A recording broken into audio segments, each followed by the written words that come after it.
ನಾನು ನಿಮ್ಮ Manjula from Sadhana Shankar academy Shikaripura. So ಇವತ್ತು ನಾನು ನಿಮಗೆ ಹೇಳಬೇಕು ಅಂತ ಇರುವಂಥ ವಿಷಯಗಳು ಅಂತ ಅಂದರೆ ಜೀವಕೋಶಗಳ ಬಗ್ಗೆ, ಅಂದರೆ study of cells. So friends, ಜೀವಕೋಶಗಳು ನಮಗೆ ಡೈಲಿ ಲೈಫಲ್ಲಿ ಏನೆಲ್ಲ ಯೂಸಸ್ ಇದೆ, ಆ ಜೀವಕೋಶಗಳು ಎಲ್ಲಿರುತ್ತೆ, ಅವುಗಳನ್ನು ನಾವು ಹೇಗೆ ನೋಡ್ಬೋದು, ಹಾಗಾದರೆ ಇದನ್ನು ಇನ್ವೆಂಟ್ ಮಾಡಿದವ್ರು ಯಾರು, ಹೀಗೆ ಬಹಳಷ್ಟು ಪ್ರಶ್ನೆಗಳು ನಮ್ಮ ಮೈಂಡಲ್ಲಿ ಮೂಡುತ್ತೆ. ಸೆಲ್ಸ್ ಅಂತ ಅಂದರೆ ಮನುಷ್ಯ ಒಂದು ಪ್ರಾಣಿ ಅಂತ ಹೇಳ್ತೀವಿ, ಆದರೆ ಆ ಮನುಷ್ಯ ಅಥವಾ ಪ್ರಾಣಿ ಯಾವುದರಿಂದ ಆಗಿದ್ದಾನೆ, ಹಾಗೆಯೇ ವಸ್ತುಗಳು ಅಂತ ಅಂದರೆ ಯಾವುದರಿಂದ ಆಗಿದೆ ಅನ್ನೋದ್ರ ಬಗ್ಗೆ ನಾನು ನಿಮಗೆ ಹೇಳ್ಕೊಡ್ತೀನಿ. ಸೊ ನೀವು ನಮ್ಮ ಅಪ್ಡೇಟ್ಗಾಗಿ ನಮ್ಮ ಚಾನಲಲ್ಲಿ ಬರುವಂತಹ ವಿಡಿಯೋಗಳನ್ನು ಮೊದಲು ಅಪ್ಡೇಟ್ ಪಡಿಬೇಕು ಅಂತ ಅಂದರೆ ನೀವು ನಮ್ಮ ಸಂಪರ್ಕದಲ್ಲಿರಬೇಕಾದ್ರೆ ಮೊದಲು ನೀವು ಮಾಡಬೇಕಾಗಿರೋ ಕೆಲಸ ಅಂತ ಅಂದರೆ ಸಾಧನಾ ಶಂಕರ್ ಅಕಾಡೆಮಿ ಯೂಟ್ಯೂಬ್ ಚಾನಲ್, ನಮ್ಮ ಚಾನಲ್ಗೆ ನೀವು ಸಬ್ಸ್ಕ್ರೈಬ್ ಆಗಬೇಕು. ಹೇಗೆ ಸಬ್ಸ್ಕ್ರೈಬ್ ಆಗಬೇಕು? ನಿಮ್ಮ ಮೊಬೈಲ್ ಸ್ಕ್ರೀನ್ ಮೇಲೆ ಕಾಣಿಸ್ತಿರುವಂತಹ ರೆಡ್ ಐಕಾನನ್ನು ಕ್ಲಿಕ್ ಮಾಡಿ ನಮ್ಮ ಚಾನಲ್ಗೆ ಸಬ್ಸ್ಕ್ರೈಬ್ ಆಗಿ.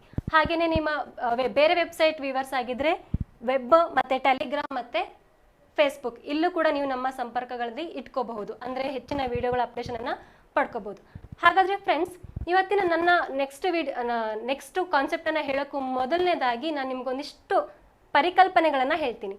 ಯಾವುದ್ರ ಬಗ್ಗೆ? ಈ ಜೀವಕೋಶಗಳ ಬಗ್ಗೆ ಸ್ವಲ್ಪ ಪರಿಕಲ್ಪನೆಗಳು, ನಮ್ಮ ಜ್ಞಾನ ಮತ್ತು ವಿಜ್ಞಾನ ಹೇಗೆ ಒಂದಕ್ಕೊಂದು ಹೊಂದ್ಕೊಂಡಿದೆ ಅನ್ನೋದ್ರ ಬಗ್ಗೆ ಹೇಳ್ತೀನಿ. ನಾವು ಈಗಿನ ವರ್ಷನನ್ನು ಜ್ಞಾನ ಅಥವಾ ವಿಜ್ಞಾನ ಅಂತ ಹೇಳ್ತೀವಿ. ಹೇಗೆ ಅಂತಂದರೆ ಸೈಂಟಿಸ್ಟ್ಗಳು ಇನ್ವೆಂಟ್ ಮಾಡ್ತಾರೆ, ಹಾಗಾಗಿ ನಾವು ವಿಜ್ಞಾನ ಅಂತ ಹೇಳ್ತೀವಿ. ಅದಕ್ಕೂ ಪೂರ್ವದಲ್ಲಿ ದಾಸರು ಇದ್ದರು, ಕವಿಗಳು ಇದ್ದರು, ಹಲವಾರು ಕೃತಿಗಳನ್ನು ಬರಿತಾ ಇದ್ರು, ಪಂಡಿತರು ಇದ್ದರು.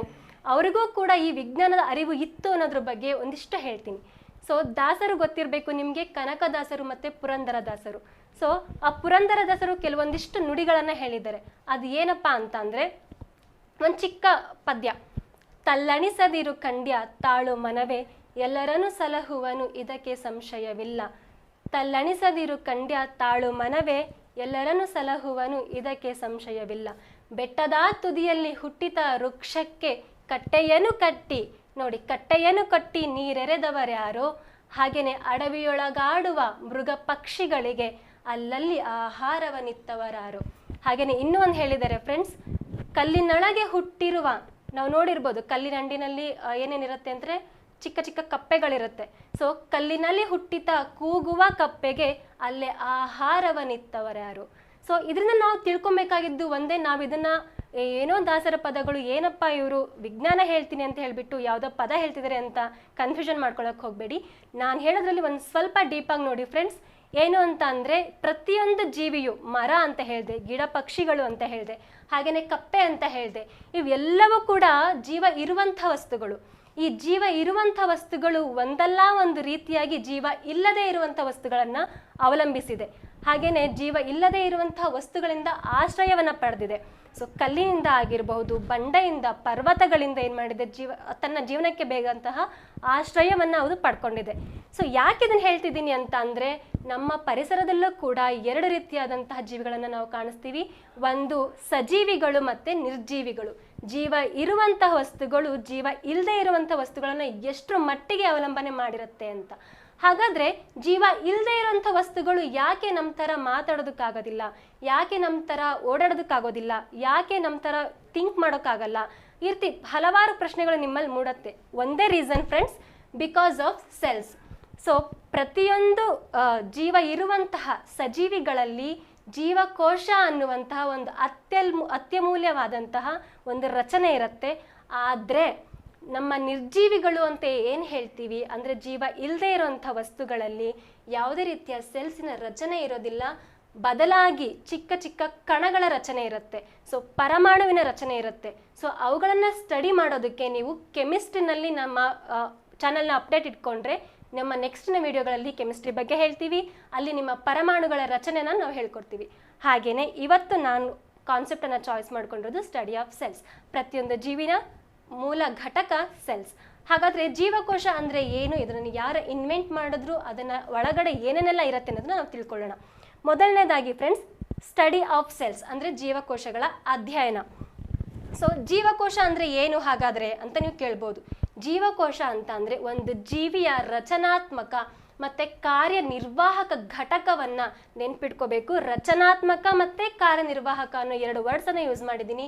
ಸೊ ರಚನಾತ್ಮಕ ಮತ್ತು ಕಾರ್ಯನಿರ್ವಾಹಕ ಘಟಕವನ್ನು ನಾವು ಜೀವಕೋಶ ಜೀವಕೋಶ ಅಂತ ಹೇಳ್ತೀವಿ. ಸೊ ಒಂದು ಜೀವಿಯ ಜೀವ ಇರೋದೇ ಆ ಕೋಶದಲ್ಲಿ, ಹಾಗಾಗಿ ಜೀವಕೋಶ ಅಂತ ಹೇಳ್ತೀವಿ. ಹಾಗಾದ್ರೆ ಯಾಕಪ್ಪ ಈ ರಚನಾತ್ಮಕ ಮತ್ತೆ ಕಾರ್ಯನಿರ್ವಾಹಕ ಅಂತ ನಾವು ಹೇಳ್ತೀವಿ ಅಂತ ಅಂದ್ರೆ, ನಾವಿವಾಗ ನಡಿತೀವಿ, ನಮ್ಮ ಒಂದು ಜೀವಕೋಶ ಏನೇನೆಲ್ಲ ಕೆಲಸ ಮಾಡತ್ತೆ ಅನ್ನೋದಕ್ಕೆ ಒಂದು ಉದಾಹರಣೆ ಅಷ್ಟೇ. ಜೀರ್ಣಕ್ರಿಯೆಗಳನ್ನು ಮಾಡತ್ತೆ, ನಮ್ಮ ದೇಹದಲ್ಲಿ ಬರುವಂಥ ಎಲ್ಲ ವ್ಯೂಹಗಳಿಗೂ ಕೂಡ ಆಧಾರ ನಮ್ಮ ಜೀವಕೋಶಗಳು. ಹಾಗೇನೆ ವಿಘಟನೆಗಳನ್ನು ಮಾಡತ್ತೆ, ನಮ್ಮ ಅಭಿವೃದ್ಧಿ, ಒಂದಕ್ಕೊಂದು ಜೀವಕೋಶ ವಿಘಟನೆ ಆಗಿ ತನ್ನ ಅಭಿವೃದ್ಧಿಯನ್ನು ಮಾಡಿಕೊಂಡ್ರೆ ಒಬ್ಬ ಮನುಷ್ಯನ ಅಭಿವೃದ್ಧಿ ಕೂಡ ಆಗುತ್ತೆ, ಅಂದರೆ ವ್ಯಕ್ತಿ ಅಥವಾ ಒಂದು ಜೀವಿಯ ಅಭಿವೃದ್ಧಿ ಕೂಡ ಆಗುತ್ತೆ. ಹೇಗೆ ಅನ್ನೋದ್ರ ಬಗ್ಗೆ ನಾನು ಹೇಳ್ತೀನಿ. ಸೊ ಇಲ್ಲಿ ನೋಡ್ತಾ ಇರ್ಬೋದು ಫ್ರೆಂಡ್ಸ್, ಒಬ್ಬ ಪ್ರಾಣಿ ಅಥವಾ ಒಂದು ಜೀವಿ ಅಂತ ಇಟ್ಕೊಳ್ಳೋಣ. ಸೊ ಈ ಜೀವಿ ಯಾವುದರಿಂದ ಆಗಿದೆ? ಸೊ ಈ ಜೀವಿ ಅನ್ನೋದು ಜೀರ್ಣಾಂಗ ವ್ಯೂಹ, ನರವ್ಯೂಹ ಅಂತೆಲ್ಲ ಕೇಳ್ತೀವಿ, ಸರಿನಾ? ಸೊ ನಾವು ಅಂಗವ್ಯೂಹಗಳಿಂದ ರಚನೆ ಆಗಿದ್ದೀವಿ. ಒಂದು ಜೀವಿ, ನಾವಾಗಿರ್ಬೋದು, ಪ್ರಾಣಿ ಆಗಿರ್ಬೋದು, ಈ ಮಂಗ ಮತ್ತೆ ಸಿಂಹ, ನೀವು ಎನಿಥಿಂಗ್ ಯಾವುದೇ ಪ್ರಾಣಿಗಳು ತಗೊಂಡ್ರು ಕೂಡ ಎಲ್ಲ ಪ್ರಾಣಿಗಳಲ್ಲೂ ಕೂಡ ಒಂದು ವ್ಯೂಹ ರಚನೆ ಇರುತ್ತೆ. ಸೊ ಜೀವಿ ಯಾವುದರಿಂದ ಆಗಿದೆ ಅಂತ ಅಂದ್ರೆ ಅಂಗವ್ಯೂಹದಿಂದ ಆಗಿದೆ, ಅಂಗವ್ಯೂಹಗಳಿಂದ ಆಗಿದೆ. ಹಾಗಾದ್ರೆ ಒಂದು ಜೀರ್ಣಾಂಗ ವ್ಯೂಹ ಅಂತ ತಗೊಳ್ಳಿ, ನರ್ವಸ್ ಸಿಸ್ಟಮ್ ಅಂತ ತಗೊಳ್ಳಿ, ಸರ್ಕ್ಯುಲೇಷನ್ ಅಂತ ತಗೊಳ್ಳಿ. ಎಕ್ಸಾಂಪಲ್ ನಾನು ನಿಮಗೆ ಜೀರ್ಣಾಂಗ ವ್ಯೂಹದ ಬಗ್ಗೆ ಹೇಳ್ತೀನಿ. ಜೀರ್ಣಾಂಗ ವ್ಯೂಹ ಅಂತ ಅಂದ್ರೆ ಬಾಯಿಂದ ಆಹಾರ, ಗಂಟಲಿಂದ ಎಲ್ಲಿ ಹೋಗುತ್ತೆ? ಅನ್ನನಾಳ. ಸೊ ಅನ್ನನಾಳದಿಂದ ಜಠರ, ಹಾಗೆ ಸಣ್ಣ ಕರಳು, ದೊಡ್ಡ ಕರಳು, ಹಾಗೆ ಗುದದ್ವಾರ, ಇವಿಷ್ಟು ಕೂಡ ಅಂಗ. ಸೊ ಜೀವಿ ಯಾವ್ದ್ರಿಂದ ಆಗಿದ್ದಾನೆ ಅಂತಂದ್ರೆ ಅಂಗವ್ಯೂಹದ ಸಮೂಹದಿಂದ ಜೀವಿ ಆಗಿದ್ದಾನೆ. ಹಾಗಾದ್ರೆ ಈ ಅಂಗವ್ಯೂಹ ಏನಾಗಿದೆ? ಸೊ ಈ ಅಂಗವ್ಯೂಹ ಅನ್ನೋದು ಅಂಗಗಳ ಸಮೂಹ ಆಗಿದೆ, ಅಂಗಗಳ ಗುಂಪಿಗೆ ನಾವು ಅಂಗವ್ಯೂಹ ಅಂತ ಹೇಳ್ತೀವಿ. ಹಾಗಾದ್ರೆ ಈ ಅಂಗಗಳು, ಒಂದಂಗ ತಗೊಳ್ಳೋಣ, ಅನ್ನನಾಳ ಅಂತ ತಗೊಳ್ಳಿ, ಅಥವಾ ಜಠರ ಅಂತ ತಗೊಳ್ಳಿ, ಅಥವಾ ಸ್ಪ್ಲೀನ್ ಅಂತ ತಗೊಳ್ಳಿ, ಸಣ್ಣ ಕರಳು, ದೊಡ್ಡ ಕರಳು, ಇವೆಲ್ಲ ಏನು ಚಿಕ್ಕ ಚಿಕ್ಕ ಟಿಶ್ಯೂ ಅಂಗಾಂಶಗಳಿಂದ ಆಗಿದೆ. ನೋಡಿ, ಅಂಗ ಆಯ್ತು, ಅಂಗವ್ಯೂಹ ಆಯ್ತು, ಈಗ ಅಂಗಾಂಶ. ಸೊ ಈ ಅಂಗಗಳು ಅಂಗಾಂಶ ಅನ್ನೋ ಒಂದು ರಚನೆಯಿಂದ ಆಗಿದೆ.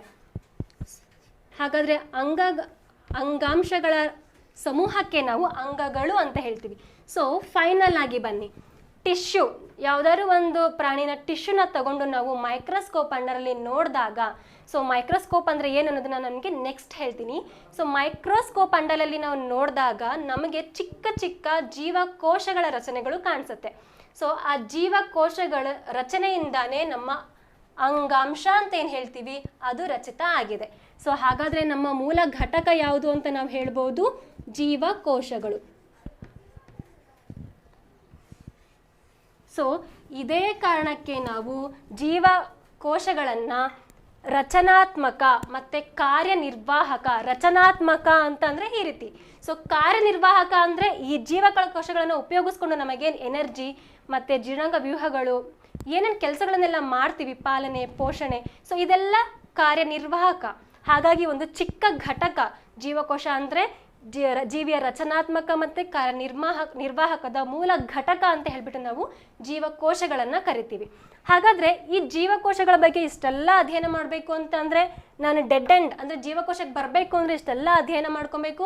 ಆಮೇಲೆ ಈ ಜೀವಕೋಶದ ಒಳಗಡೆ ನಾವು ಎಂಟ್ರಿ ಆಗಬೇಕು, ಅದ್ರ ಬಗ್ಗೆ ಅಧ್ಯಯನ ಮಾಡಬೇಕು ಅಂತಂದರೆ ಆ ವಿಭಾಗವನ್ನು ನಾವು ಕೋಶಿಕಾ ವಿಜ್ಞಾನ ಅಂತ ಹೇಳ್ತೀವಿ, ಅಥವಾ ಸೆಲ್ ಬಯಾಲಜಿ. ಫ್ರೆಂಡ್ಸ್, ನೀವು ನೋಡಿರ್ಬೋದು, ಈಗ ರೀಸೆಂಟಾಗಿ ಯಾರ್ಯಾರೆಲ್ಲ ಎಕ್ಸಾಮ್ಸ್ ಅಟೆಂಡ್ ಮಾಡಿದ್ದೀರೋ, ಸ್ಪೆಷಲಿ PC, ನಿಮಗೆ ಕನ್ನಡದಲ್ಲಿ ವರ್ಡ್ಸನ್ನು ಯೂಸ್ ಮಾಡಿದ್ದು ತುಂಬಾ ಕಡಿಮೆ. ಯಾವುದೇ ಒಂದು ಸೋಷಿಯಲ್ ಸೈನ್ಸ್ ತೊಗೊಂಡ್ರೆ ಆರ್ಟಿಕಲ್ ಅಂತ, ಅಥವಾ ನೀವು ಸೈನ್ಸ್ ತೊಗೊಂಡ್ರೆ ಇಂಗ್ಲೀಷ್ ವರ್ಡ್ಸ್ಗಳನ್ನೇ ಜಾಸ್ತಿ ಯೂಸ್ ಮಾಡ್ತಾಯಿದ್ರು, ಓಕೆನಾ? ಸೊ ಹಾಗಾಗಿ ನಾನು ನಿಮಗೆ ಎರಡರಲ್ಲೂ ಹೇಳ್ತೀನಿ, ಕೋಶಿಕಾ ವಿಜ್ಞಾನ ಅಥವಾ ಇಂಗ್ಲೀಷ್ನಲ್ಲಿ ಸೆಲ್ ಬಯಾಲಜಿ.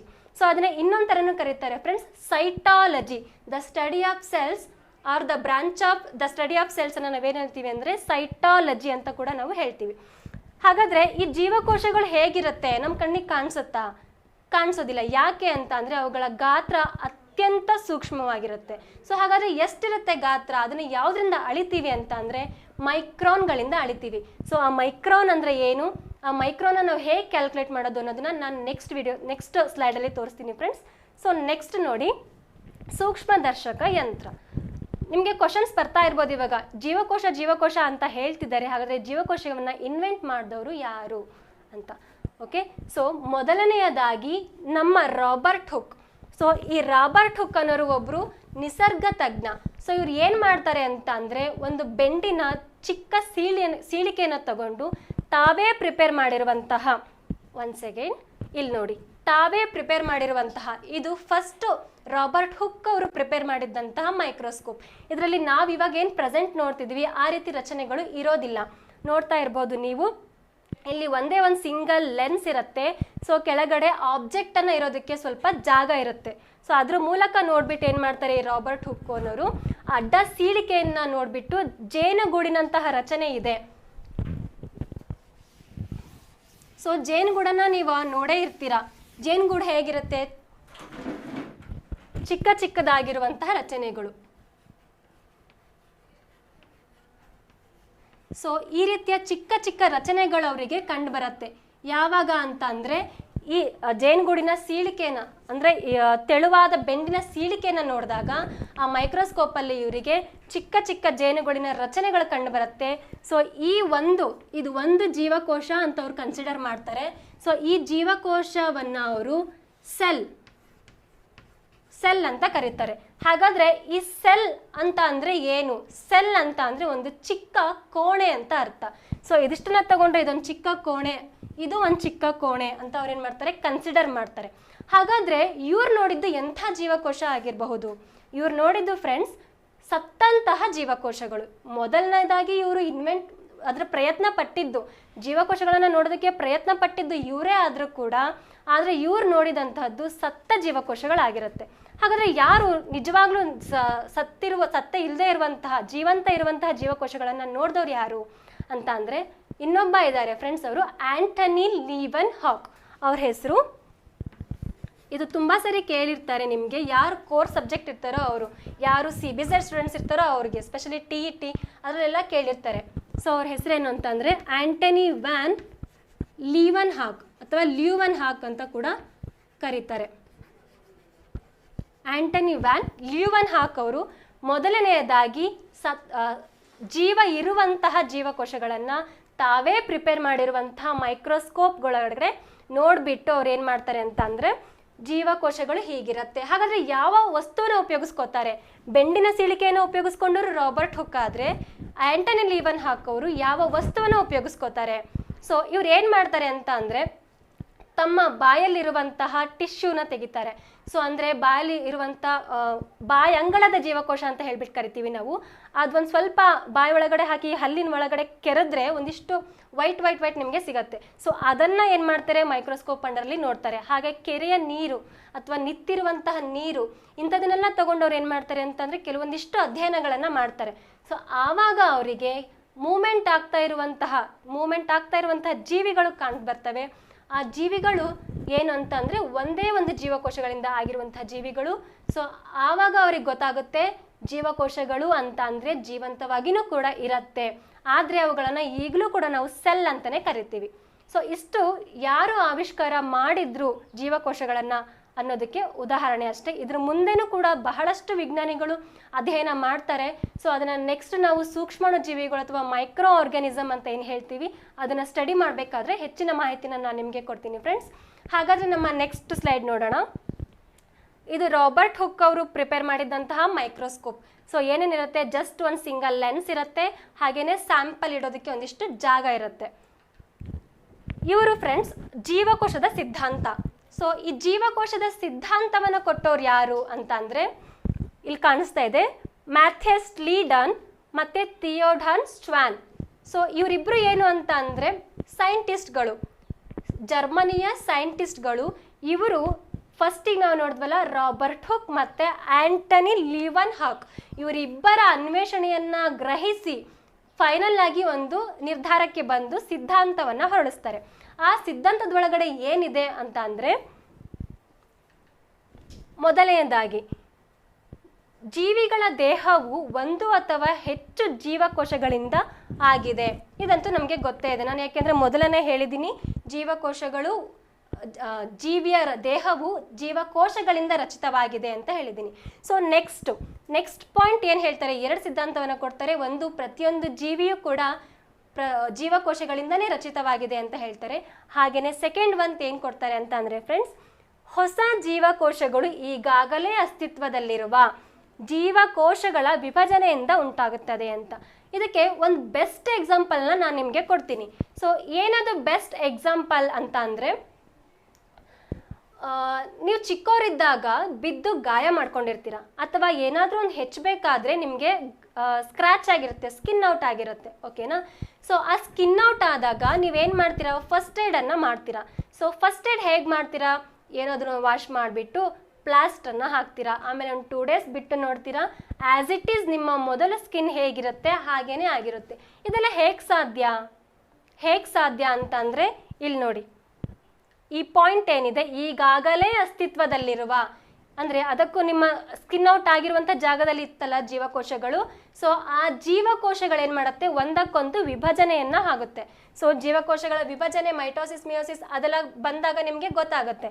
ಸೊ ಇಲ್ಲೊಂದು ಜೀವಕೋಶ ಇತ್ತು ಅಂತ ಅಂದರೆ ಸ್ಪ್ಲಿಟ್ ಆಗಿ 2 ಜೀವಕೋಶ ಆಗುತ್ತೆ.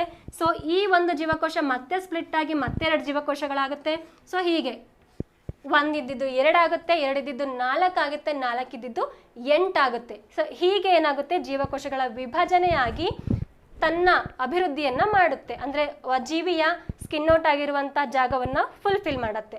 ಸೊ ಇದು ಜೀವಕೋಶಗಳ ಸಿದ್ಧಾಂತ ಬೈ ಯಾರು ಅಂತ ಅಂದರೆ ಥಿಯೋಡಾನ್ ಸ್ಟ್ವಾನ್ ಮತ್ತು ಮಥಿಯಾಸ್ ಶ್ಲೀಡನ್ ಅವ್ರದ್ದು 1839ರಲ್ಲಿ ಅವರು ಈ ಸಿದ್ಧಾಂತವನ್ನು ಕೊಡ್ತಾರೆ. ಹಾಗೇನೆ ಫ್ರೆಂಡ್ಸ್, ನೆಕ್ಸ್ಟ್ ಈ ಜೀವಕೋಶಗಳು ಅಂತ ಹೇಳಿದೆ. ಈ ಜೀವಕೋಶಗಳಲ್ಲಿ ಎಷ್ಟು ವಿಧ? ನಾವು ಆಲ್ಮೋಸ್ಟ್ ನನಗೆ ಗೊತ್ತಿರೋ ಪ್ರಕಾರ ಎಲ್ಲರೂ ಮಾಡುವಂಥ ಒಂದು ತಪ್ಪು ಏನು ಅಂತ ಅಂದರೆ, ಜೀವಕೋಶಗಳಲ್ಲಿ ಯಾವ ವಿಧ ಅಂತ ಕೇಳಿದ್ರೆ ಹೇಳ್ತಾರೆ ಪ್ಲಾಂಟ್ ಸೆಲ್ ಮತ್ತು ಅನಿಮಲ್ ಸೆಲ್, ಅಂದರೆ ಸಸ್ಯ ಜೀವಕೋಶ ಮತ್ತು ಪ್ರಾಣಿ ಜೀವಕೋಶ ಅಂತ ಹೇಳ್ತಾರೆ. ಆದರೆ ಅದು ರಾಂಗ್. ಬದಲಾಗಿ ಏನು ಹೇಳಬೇಕು ಅಂತ ಅಂದರೆ ಪ್ರೊಕ್ಯಾರಿಯೋಟ್ ಜೀವಕೋಶ, ಯುಕ್ಯಾರಿಯೋಟ್ ಜೀವಕೋಶ ಅಂತ ಹೇಳಿಬಿಟ್ಟು ನಾವು ಹೇಳಬೇಕು. ಯಾಕೆ ಅಂತ ಅಂದರೆ ಪ್ರೊಕ್ಯಾರಿಯೋಟ್ ಜೀವಕೋಶ, ಯುಕ್ಯಾರಿಯೋಟ್ ಜೀವಕೋಶಗಳು ಜೀವಕೋಶದ 2 ವಿಧಗಳು. ಬದಲಾಗಿ ನೀವು ಏನು ಅಂದ್ಕೊಂಡಿರ್ತೀರಾ ಪ್ರಾಣಿ ಜೀವಕೋಶ ಮತ್ತು ಸಸ್ಯ ಜೀವಕೋಶ ಅಂತ, ಅವೆರಡು ಜಸ್ಟ್ ಉದಾಹರಣೆಗಳು ಅಷ್ಟೇ. ಯಾವುದಕ್ಕೆ ಅಂತ ತಗೊಂಡಾಗ ಈ ಪ್ರೊಕ್ಯಾರಿಯೋಟಿಗೆ ಈ ಪ್ರಾಣಿ ಜೀವಕೋಶ ಮತ್ತು ಸಸ್ಯ ಜೀವಕೋಶಗಳು ಉದಾಹರಣೆಗಳು ಅಷ್ಟೇ, ಅವೇ 2 ವಿಧಗಳು ಅಲ್ಲ. ಸೊ ಮೊದಲನೇದಾಗಿ ಪ್ರೊಕ್ಯಾರಿಯೋಟ್ ಅಂದರೆ ಏನು, ಯುಕ್ಯಾರಿಯೋಟ್ ಅಂದರೆ ಏನು ಅನ್ನೋದ್ರ ಬಗ್ಗೆ ನಾನು ನಿಮಗೆ ಹೇಳ್ಕೊಡ್ತೀನಿ. ಸೊ ಪ್ರೊ ಅಂದರೆ ಪ್ರಿಮಿಟಿವ್, ಮೊದಲಾಗಿ ಅಂದರೆ ಫಸ್ಟಿಗೆ ಜೀವಕೋಶಗಳು ಉದ್ಭವ ಆಗಬೇಕಾದ್ರೆ ಏನಿತ್ತು ಆ ರಚನೆ. ಸೊ ಫಸ್ಟಿಗೆ ಬ್ಯಾಕ್ಟೀರಿಯಾಗಳು, ಈ ಪ್ರೊಕ್ಯಾರಿಯೋಟ್ಗೆ ಎಕ್ಸಾಂಪಲ್ ಅಂದರೆ ಬ್ಯಾಕ್ಟೀರಿಯಾಗಳು. ಇಲ್ಲಿ ಕಾಣಿಸ್ತಾ ಇದೆ ಅಲ್ಲ ನಿಮಗೆ, ಇದು ಬ್ಯಾಕ್ಟೀರಿಯಾ ಜೀವಕೋಶ. ಸೊ ಈ ಬ್ಯಾಕ್ಟೀರಿಯಾ, ಅಮೀಬಾ ಇವೆಲ್ಲ ಏನು ಅಂತಂದರೆ ಪ್ರೊಕ್ಯಾರಿಯೋಟಿಕ್ ಜೀವಕೋಶಗಳಿಗೆ ಉದಾಹರಣೆ. ಸೊ ಯಾಕೆ ಅಂದರೆ ಇವುಗಳು ಒಂದೇ ಒಂದು ಸೆಲ್ನಿಂದ ಆಗಿರುತ್ತೆ, ಅಂದರೆ ಒಂದೇ ಒಂದು ಜೀವಕೋಶಗಳಿಂದ ಆಗಿರುತ್ತೆ. ರಿಜಿಡ್ ಆಗಿರುವಂತಹ ಕೋಶ ಪೊರೆಯನ್ನು ಹೊಂದಿರುತ್ತೆ, ಅಂದರೆ ತುಂಬ ಗಟ್ಟಿಯಾಗಿರುವಂತಹ ಕೋಶ ಪೊರೆಯನ್ನು ಹೊಂದಿರೋದ್ರಿಂದ ಸೊ ಇವುಗಳು ತಮ್ಮ ಆಧಾರವನ್ನು ಉಳಿಸ್ಕೊಳ್ಳೋದಕ್ಕೆ ಆ ಕೋಶ ಪೊರೆ ಹೆಲ್ಪ್ ಮಾಡುತ್ತೆ. ಯಾಕೆ ಅಂದರೆ ಇವುಗಳಲ್ಲಿ ಒಂದೇ ಒಂದು ಜೀವಕೋಶ ಇರುತ್ತೆ. ಸೊ ಇವುಗಳು example for prokaryote. So what about eukaryote ಅಂತ ನೀವು ತಗೊಂಡಾಗ ಈ ಕಡೆ ಕಾಣಿಸ್ತಾ ಇದೆಯಲ್ಲ ಫ್ರೆಂಡ್ಸ್, ಇದು ಯುಕ್ಯಾರಿಯೋಟ್ ಅಂತ ಅಂದರೆ ನಮ್ಮ ಪ್ರಾಣಿ ಜೀವಕೋಶ ಮತ್ತು ಸಸ್ಯ ಜೀವಕೋಶ ಅಂತ ನಾವೀಗ ಏನು ಹೇಳ್ತೀವಿ, ಸೊ ಅದು ಇದಕ್ಕೂ ಮತ್ತು ಇದಕ್ಕೂ, ಈ ಪ್ರೊಕ್ಯಾರಿಯೋಟಿಗೂ ಮತ್ತು ಯುಕ್ಯಾರಿಯೋಟಿಗೂ ತುಂಬಾ ಡಿಫ್ರೆನ್ಸ್ ಇದೆ. ಯಾಕೆ ಅಂತ ಅಂದರೆ ನೆಕ್ಸ್ಟ್ ನೋಡಿ, ಪ್ರೊಕ್ಯಾರಿಯೋಟಿಕ್ ಮತ್ತು ಯುಕ್ಯಾರಿಯೋಟಿಕ್ ಇಲ್ಲಿ ಕಾಣಿಸ್ತಾ ಇದೆಯಲ್ಲ ನಿಮಗೆ, ಇದು ಯುಕ್ಯಾರಿಯೋಟಿಕ್, ಇದು ಪ್ರೊಕ್ಯಾರಿಯೋಟಿಕ್. ನಿಮಗೆ ನೋಡ್ತಿದ್ದ ಹಾಗೇನೆ ಗೊತ್ತಾಗುತ್ತೆ ಪ್ರೊಕ್ಯಾರಿಯೋಟಿಕ್ ಜೀವಕೋಶದಲ್ಲಿ ಕಾಣಿಸ್ತಾ ಇರುವಂಥ ಭಾಗಗಳು ತುಂಬಾ ಕಡಿಮೆ ಇದೆ, ಮತ್ತು ಯುಕ್ಯಾರಿಯೋಟಿಕಲ್ಲಿ ಕಾಣಿಸ್ತಾ ಇರುವಂಥ ಭಾಗಗಳು ತುಂಬಾ ಜಾಸ್ತಿ ಇದೆ. ಸೊ ಒಂದೇ ಡಿಫ್ರೆನ್ಸ್ ಏನು ಅಂತ ಅಂದರೆ ಪ್ರೊಕ್ಯಾರಿಯೋಟಿಕ್ ಜೀವಕೋಶಗಳಲ್ಲಿ ಯಾವುದೇ ರೀತಿಯ ಕಣದಂಗಗಳು ಇರುವುದಿಲ್ಲ ಎಕ್ಸೆಪ್ಟ್ ಯಾವುದು ಅಂತ ಅಂದರೆ ರೈಬೋಸೋಮ್ಸ್. ಸೊ ಇಲ್ಲಿ ನೋಡಿ, ರೈಬೋಸೋಮ್ ನ್ಯೂಕ್ಲಿಯೈಡ್ ಇರುತ್ತೆ, ಅಂದರೆ ನಿಮ್ಮ ಏನು ನ್ಯೂಕ್ಲಿಯರ್ ಫೈಬರ್ಸ್ ಇರುತ್ತೆ, DNA ಫೈಬರ್ಸು ಅಥವಾ DNA ಜಾಲ ಏನಿರುತ್ತೆ ಅದು ತುಂಬ ಜೀವಕೋಶದ ತುಂಬಾ ಏನಾಗಿರುತ್ತೆ ಹರಡ್ಕೊಂಡಿರುತ್ತೆ. ಯಾಕೆ ಅಂದರೆ ಅದು ನ್ಯೂಕ್ಲಿಯರ್ ಮೆಂಬ್ರೇನ್ ಅಂದರೆ ಕೋಶ ಕೇಂದ್ರಕ್ಕೆ ಯಾವುದೇ ರೀತಿಯ ಪೊರೆಗಳು ಅದರಲ್ಲಿ ಇರೋದಿಲ್ಲ. ಆದರೆ ಇಲ್ಲೇನಾಗಿರುತ್ತೆ ಅಂದರೆ ಎಲ್ಲ ರೀತಿಯ ಕಣದಂಗಗಳು ಇರುತ್ತೆ. ಇಟ್ ಮೇ ಬಿ ನೆಕ್ಸ್ಟ್ ಬರುತ್ತೆ ನಿಮಗೆ ಮೈಟೊಕಾಂಡ್ರಿಯಾ ಆಗಿರ್ಬೋದು, ಲೈಸೋಸೋಮ್ಸ್ ಆಗಿರ್ಬೋದು, ಆಮೇಲೆ ಗಾಲ್ಗಿ ಕಾಂಪ್ಲೆಕ್ಸ್ ಆಗಿರ್ಬೋದು, ಸೆಂಟ್ರಿಯೋಲ್ಸ್ ಆಗಿರ್ಬೋದು, ರಸಧಾನಿಗಳಾಗಿರ್ಬೋದು. ಸೊ ಇವೆಲ್ಲ ನಾವು ಏನಂತ ಹೇಳ್ತೀವಿ, ಕಣದಂಗಗಳು ಅಂತ ಹೇಳ್ತೀವಿ, ಅಂದರೆ ಇಂಗ್ಲೀಷಲ್ಲಿ ಆರ್ಗಾನೆಲ್ಸ್ ಅಂತ ಹೇಳ್ತೀವಿ. ಸೊ ಇವಿಷ್ಟು ಕೂಡ ನಮ್ಮ ಯೂಕ್ಯಾರಿಯೋಟಿಕ್ ಜೀವಕೋಶದಲ್ಲಿ ಇರುತ್ತೆ. ಸೊ ನೆಕ್ಸ್ಟ್ ನೋಡಿ, ಜೀವಕೋಶಗಳನ್ನು ನಾವು ಹೇಗೆ ನೋಡಬಹುದು ಅನ್ನೋ ಕ್ವಶನ್ಸ್ ಎಲ್ರಿಗೂ ಬಂದೇ ಬರುತ್ತೆ. ಸೊ ಜೀವಕೋಶಗಳನ್ನು ನಾವು ಮೈಕ್ರೋಸ್ಕೋಪ್ ಅಂಡರಲ್ಲಿ ನೋಡಬಹುದು.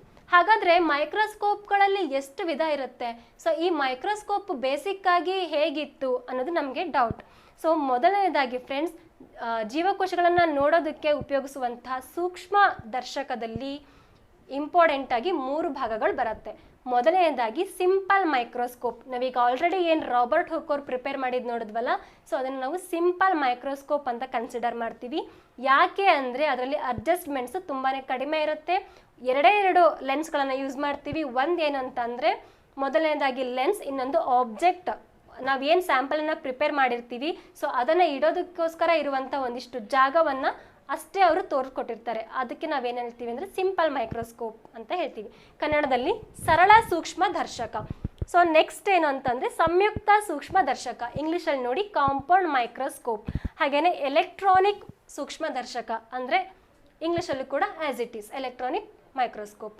ಆದರೆ ನಾವು ಪ್ರೆಸೆಂಟ್ಲಿ ಏನು ಶೈಕ್ಷಣಿಕ ಕ್ಷೇತ್ರದಲ್ಲಿ ಯೂಸ್ ಮಾಡ್ತಿದ್ದೀವಿ, ಮೆಡಿಕಲ್ ಕ್ಷೇತ್ರಗಳಲ್ಲಿ ಯೂಸ್ ಮಾಡ್ತಿದ್ದೀವಿ, ಲ್ಯಾಬ್ರೇಟರಿಗಳಲ್ಲಿ ಯೂಸ್ ಮಾಡ್ತಿದ್ದೀವಿ, ಇದೆಲ್ಲನೂ ಕೂಡ ಫ್ರೆಂಡ್ಸ್ ಈ ಕಾಂಪೌಂಡ್ ಮೈಕ್ರೋಸ್ಕೋಪ್.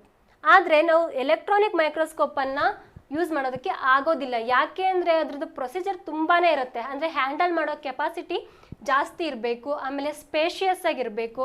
ಹಾಗಾಗಿ ನಾವೇನು ಮಾಡ್ತೀವಿ, ಈ ಶಾಲಾ ಕ್ಷೇತ್ರಕ್ಕೆ ಅಥವಾ ಈ ಶೈಕ್ಷಣಿಕ ಕ್ಷೇತ್ರಕ್ಕೆ ಮಾಡುವಂತಹ ಮೈಕ್ರೋಸ್ಕೋಪ್ ಅಂದರೆ ಇದು ಸೂಕ್ಷ್ಮ ದರ್ಶಕ. ಯಾವುದು ಅಂದರೆ ಸಂಯುಕ್ತ ಸೂಕ್ಷ್ಮ ದರ್ಶಕ ಅಥವಾ ಕಾಂಪೌಂಡ್ ಮೈಕ್ರೋಸ್ಕೋಪ್. ಹಾಗಾದರೆ ನಾವು ಸರಳ ಸೂಕ್ಷ್ಮ ದರ್ಶಕವನ್ನು ನೋಡಿದ್ದೀವಿ, ಆದರೆ ಈ ಎಲೆಕ್ಟ್ರಾನಿಕ್ ಮೈಕ್ರೋಸ್ಕೋಪ್ ಹೇಗಿರುತ್ತೆ, ಸಂಯುಕ್ತ ಸೂಕ್ಷ್ಮ ದರ್ಶಕ ಹೇಗಿರುತ್ತೆ ಅನ್ನೋದನ್ನು ನಾನು ನಿಮ್ಗೆ ನೆಕ್ಸ್ಟ್ ಹೇಳ್ಕೊಡ್ತೀನಿ.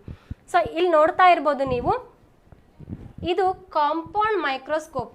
ನೀವು ಒಂದ್ಸರಿ ಇಮ್ಯಾಜಿನ್ ಮಾಡ್ಕೊಳ್ಳಿ, ಮೊದಲು ನೀವು ನೋಡಿದ್ರಿ ಸರಳ ಸೂಕ್ಷ್ಮ ದರ್ಶಕ ಅಥವಾ ಸಿಂಪಲ್ ಮೈಕ್ರೋಸ್ಕೋಪ್. ಅದರಲ್ಲಿ 2 ಭಾಗಗಳಿತ್ತು, ಒಂದು ಲೆನ್ಸ್ ಮತ್ತು ಸ್ಯಾಂಪಲ್ ಇಡುವಂಥ ಜಾಗ. ಬಟ್ ಇಲ್ಲಿ ನೋಡಿ, ಐ ಪೀಸ್ ಇದೆ, ಐ ಟ್ಯೂಬ್ ಇದೆ, ಆರ್ಮ್ಸ್ ಇದೆ, ರಾಕ್ ಸ್ಟಾಪ್ ಇದೆ, ಸ್ಟೇಜ್ ಅಂದರೆ ಸ್ಲೈಡನ್ನು ಇಡೋದಕ್ಕೆ ಜಾಗ, ಐ ಪೀಸ್ ಅಂದರೆ ನಾವೇನು ಸ್ಟಾರ್ಟಿಂಗ್ ನೋಡ್ತೀವಲ್ಲ ನೇತ್ರಕ ಅಂತ ಹೇಳ್ತೀವಲ್ಲ ಅದು. ಸೊ ಅದಾದಮೇಲೆ ಅದನ್ನ ನೇತ್ರಕವನ್ನು ಹ್ಯಾಂಡಲ್ ಮಾಡೋದಕ್ಕೆ ಒಂದು ಟ್ಯೂಬ್, ಹಾಗೆಯೇ ಸ್ಟೇಜ್ ಕ್ಲಿಪ್ ಅಂದರೆ ಸ್ಲೈಡನ್ನು ಇಟ್ಟಾಗ ಅದನ್ನು ಸ್ಟಡಿಯಾಗಿರೋದಕ್ಕೆ, ಆ ಕಡೆ ಈ ಕಡೆ ಗಾಳಿ ಅಳ್ಳಾಡದೆ ಇರೋದು ಹಾಗೆ ಸ್ಟಿಕ್ ಮಾಡೋದಕ್ಕೆ ಕ್ಲಿಪ್ಗಳನ್ನು ಇಟ್ಟಿರ್ತೀವಿ. ಸೊ ಅದನ್ನು ಸ್ಲೈಡ್ ಕ್ಲಿಪ್ ಅಂತ ಹೇಳ್ತೀವಿ. ಹಾಗೆಯೇ ಸ್ಲೈಡ್ ವೇದಿಕೆ ಅಂತ ಕೂಡ ಹೇಳ್ತೀವಿ. ವೇದಿಕೆ ಏಕೆ ಅಂತ ಅಂದರೆ ಆ ಸ್ಲೈಡನ್ನು ಇಡೋದಕ್ಕೆ. ಸೊ ಹಾಗಾದರೆ ನೆಕ್ಸ್ಟ್ ನೋಡಿ, ಕೋರ್ಸ್ ಅಡ್ಜಸ್ಟ್ಮೆಂಟ್ ಮತ್ತು fine adjustment, condenser, objective lens. So ಇದು ಆಬ್ಜೆಕ್ಟಿವ್ ಲೆನ್ಸ್ ಇದೆಯಲ್ಲ ಫ್ರೆಂಡ್ಸ್, ಈ ಆಬ್ಜೆಕ್ಟಿವ್ ಲೆನ್ಸ್ ನಾವಿಟ್ಟಿರುವಂಥ ವಸ್ತುನ ಮಲ್ಟಿಪ್ಲಿಕೇಶನ್ ಮಾಡೋದಕ್ಕೆ ಹೆಲ್ಪ್ ಮಾಡುತ್ತೆ. ಫಾರ್ ಎಕ್ಸಾಂಪಲ್ ಏನಂದರೆ, ನೀವಿವಾಗ ನೇತ್ರಕದಲ್ಲಿ ಇಲ್ಲಿ ಕಾಣಿಸ್ತಾ ಇರ್ಬೋದು, ಈ ನೇತ್ರಕದಲ್ಲಿ ಇಲ್ಲೊಂದು ಮಸೂರ ಇರುತ್ತೆ ಫ್ರೆಂಡ್ಸ್. ಸೊ ಈ ಮಸೂರನ ನೀವು 10x ತಗೊಂಡ್ರಿ ಅಂತ ಅಂದರೆ, ಸ್ಟಾರ್ಟಿಂಗ್ ಮಸೂರವನ್ನು ನೀವು 10x ತಗೊಂಡ್ರಿ ಅಂತ ಅಂದರೆ, ಈ ಕಂಡೆನ್ಸರ್ ಇದೆಯಲ್ಲ, ಆಬ್ಜೆಕ್ಟಿವ್ ಲೆನ್ಸ್ ಇದೆಯಲ್ಲ, ಸೊ ಈ ಆಬ್ಜೆಕ್ಟಿವ್ ಲೆನ್ಸ್ ಎಷ್ಟಕ್ಕೆ ಬರಬೇಕು ಅಂತ ಅಂದರೆ 40 ಬಂತು ಅಂತ ಅಂದ್ಕೊಳ್ಳಿ. ಫಾರ್ ಎಕ್ಸಾಂಪಲ್ ಆಬ್ಜೆಕ್ಟಿವ್ ಲೆನ್ಸನ್ನು ನಾವು 40x ಹೊಂದಾಣಿಕೆಯನ್ನು ಮಾಡ್ಕೊಂಡಿದ್ವಿ. ಹಾಗಾದರೆ ನಾವು ನೋಡ್ತಕ್ಕಂತಹ ಸ್ಯಾಂಪಲ್ ನಮಗೆ ಅಥವಾ ಟಿಶ್ಯೂಸ್ ಆಗಿರ್ಬೋದು, ಜೀವಕೋಶಗಳಾಗಿರ್ಬೋದು, ಎಷ್ಟು ದೊಡ್ಡದಾಗಿ ಕಾಣಿಸುತ್ತೆ ಅಂತ ಅಂದರೆ 400 ಟೈಮ್ಸ್. ಸೊ ಇಲ್ಲಿ ನಾವು 10x ತಗೊಂಡಿದ್ದೀವಿ, ಇಲ್ಲಿ ನಾವು 40x ತಗೊಂಡಿದ್ದೀವಿ. ಹಾಗಾದರೆ ನಾವು ನೋಡುವಂತಹ ಇಮೇಜ್ ಇಲ್ಲಿಗೆ ರಿಫ್ಲೆಕ್ಟ್ ಆಗಿ ಮತ್ತೆ ನಮಗೆ 400 ಟೈಮ್ಸ್ ಏನಾಗುತ್ತೆ, ಡಿಪ್ಲೆಕ್ಸ್ ಆಗಿ 400 ಟೈಮ್ಸು ದೊಡ್ಡದಾಗಿ ಕಾಣಿಸುತ್ತೆ. ಓಕೆನಾ? ಸೊ ಹಾಗೆಯೇ ನೆಕ್ಸ್ಟ್ ನೋಡಿ, ಸ್ಕ್ಯಾನಿಂಗ್ ಎಲೆಕ್ಟ್ರಾನ್ ಮೈಕ್ರೋಸ್ಕೋಪ್ ಅಂತ ಹೇಳ್ತೀವಿ. ಓಕೆನಾ? ಎಲೆಕ್ಟ್ರಾನಿಕ್ ಮೈಕ್ರೋಸ್ಕೋಪ್ಗೆ ಒಂದು ಎಕ್ಸಾಂಪಲ್. ಸೊ ನೀವು ನೋಡ್ತಾ ಇರ್ಬೋದು, ಇದಕ್ಕೆ ಗಾತ್ರ ಕೂಡ ದೊಡ್ಡದು, ತುಂಬ ರೇರ್. ಏನೋ ರಿಸರ್ಚ್ ಫೀಲ್ಡ್ಗಳಲ್ಲಿ ಏನು ಮಾಡ್ತಾರೆ ಅಂದರೆ ಇದನ್ನು ಬಳಸ್ತಾರೆ. ಹಾಗಾದರೆ ಈ ಎಲೆಕ್ಟ್ರಾನಿಕ್ ಮೈಕ್ರೋಸ್ಕೋಪ್ಗೂ ಕಾಂಪೌಂಡ್ ಮೈಕ್ರೋಸ್ಕೋಪು ಏನು ಡಿಫ್ರೆನ್ಸು ನೋಡ್ತಕ್ಕಂಥ ವಸ್ತುಗಳಲ್ಲಿ ಏನು ಡಿಫ್ರೆನ್ಸ್ ಅಂತ ಅಂದರೆ ಫ್ರೆಂಡ್ಸ್, ಮೊದಲನೇದಾಗಿ ತಿಳ್ಕೊಳ್ಳಿ, ನಾವು ಕಾಂಪೌಂಡ್ ಮೈಕ್ರೋಸ್ಕೋಪಲ್ಲಿ ನೋಡ್ತಾ ಇದ್ದೀವಿ ಅಂತ ಅಂದರೆ ಕಾಣಿಸ್ತಾ ಇರುವಂಥ ಆಬ್ಜೆಕ್ಟ್ ಎಲೆಕ್ಟ್ರಾನಿಕ್ ಮೈಕ್ರೋಸ್ಕೋಪಲ್ಲಿ ನೋಡಿದಾಗ ನಿಯರ್ಲಿ 2 ಲಕ್ಷಕ್ಕಿಂತ ಹೆಚ್ಚು 2 ಲ್ಯಾಕ್ಸ್ಗಿಂತ ಹೆಚ್ಚು ದೊಡ್ಡದಾಗಿ ಕಾಣಿಸುತ್ತೆ. ಆವಾಗ ನಾವೇನು ಮಾಡ್ಬೋದು ಅಂತ ಅಂದರೆ ಜೀವಕೋಶದ ಒಳಗಡೆ ಇರುವಂಥ ಪ್ರತಿಯೊಂದು ರಚನೆಯನ್ನು including DNA and DNA brands ಮತ್ತು ಜೀನ್ಸ್ಗಳು ಅಂತ ಏನು ಕರಿತೀವಿ ನಾವು, ಗುಣಾಣುಗಳು ಅಂತ, ಸೊ ಅದಷ್ಟನ್ನು ಕೂಡ ನಾವು ನೋಡಬಹುದು. ಹಾಗಾದರೆ ನಾವು ಕಾಂಪೌಂಡ್ ಮೈಕ್ರೋಸ್ಕೋಪಲ್ಲಿ ನೋಡಿದಾಗ 3 ಭಾಗಗಳು ನಮಗೆ ಪ್ರಾಮಿನೆಂಟಾಗಿ ಕಾಣಿಸೋದು. ನಿಮಗೆ ಕಾಣಿಸ್ತಾ ಇರ್ಬೋದು ಜೀವಕೋಶದ 3 ಪ್ರಮುಖ ಭಾಗಗಳು ಅಂತ. ಸೊ ಈ ಜೀವಕೋಶವನ್ನು ನಾವು ನೋಡಿದಾಗ ಇಂಪಾರ್ಟೆಂಟ್ ಆಗಿ ನಮಗೆ ಜಸ್ಟ್ 3 ಪಾರ್ಟ್ಸ್ಗಳು ಮಾತ್ರ ಕಾಣಿಸುತ್ತೆ. ಯಾವ್ದ್ಯಾವುದು ಅಂತ ಅಂದರೆ, ಮೊದಲನೆಯದಾಗಿ ಇಲ್ಲಿ ನೋಡಿ, ಇದು ಕೋಶ ಪೊರೆ.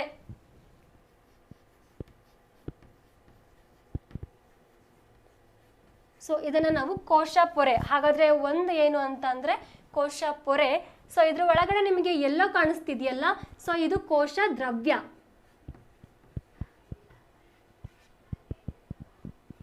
ಕೋಶ ದ್ರವ್ಯ. ಹಾಗಾದರೆ ಇನ್ನೊಂದೇನು ಇಲ್ಲಿ ನಿಮಗೆ ಕಾಣಿಸ್ತಾ ಇದೆಯಲ್ಲ ಫ್ರೆಂಡ್ಸ್, ಇದು ಡಾರ್ಕ್ ಯೆಲ್ಲೋನಲ್ಲಿ ಕಾಣಿಸ್ತಾ ಇದೆಯಲ್ಲ ಈ ಭಾಗ, ಸೊ ಇದು ನ್ಯೂಕ್ಲಿಯಸ್ ಅಥವಾ ಕೋಶ ಕೇಂದ್ರ.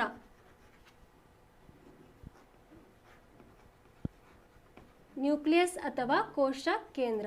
ಸೊ ಈ 3 ಭಾಗಗಳು, ಒಂದು ಕೋಶ ಪೊರೆ, ಕೋಶ ದ್ರವ್ಯ ಮತ್ತು ಕೋಶ ಕೇಂದ್ರ ಅಥವಾ ನ್ಯೂಕ್ಲಿಯಸ್, ಈ 3 ಭಾಗಗಳು ಮಾತ್ರ ಏನಾಗುತ್ತೆ ಅಂದರೆ ನಮ್ಮ ಕಾಂಪೌಂಡ್ ಮೈಕ್ರೋಸ್ಕೋಪಲ್ಲಿ ನೋಡಲಿಕ್ಕೆ ಸಾಧ್ಯ ಆಗುತ್ತೆ. ಆದರೆ ಎಲೆಕ್ಟ್ರಾನಿಕ್ ಮೈಕ್ರೋಸ್ಕೋಪಲ್ಲಿ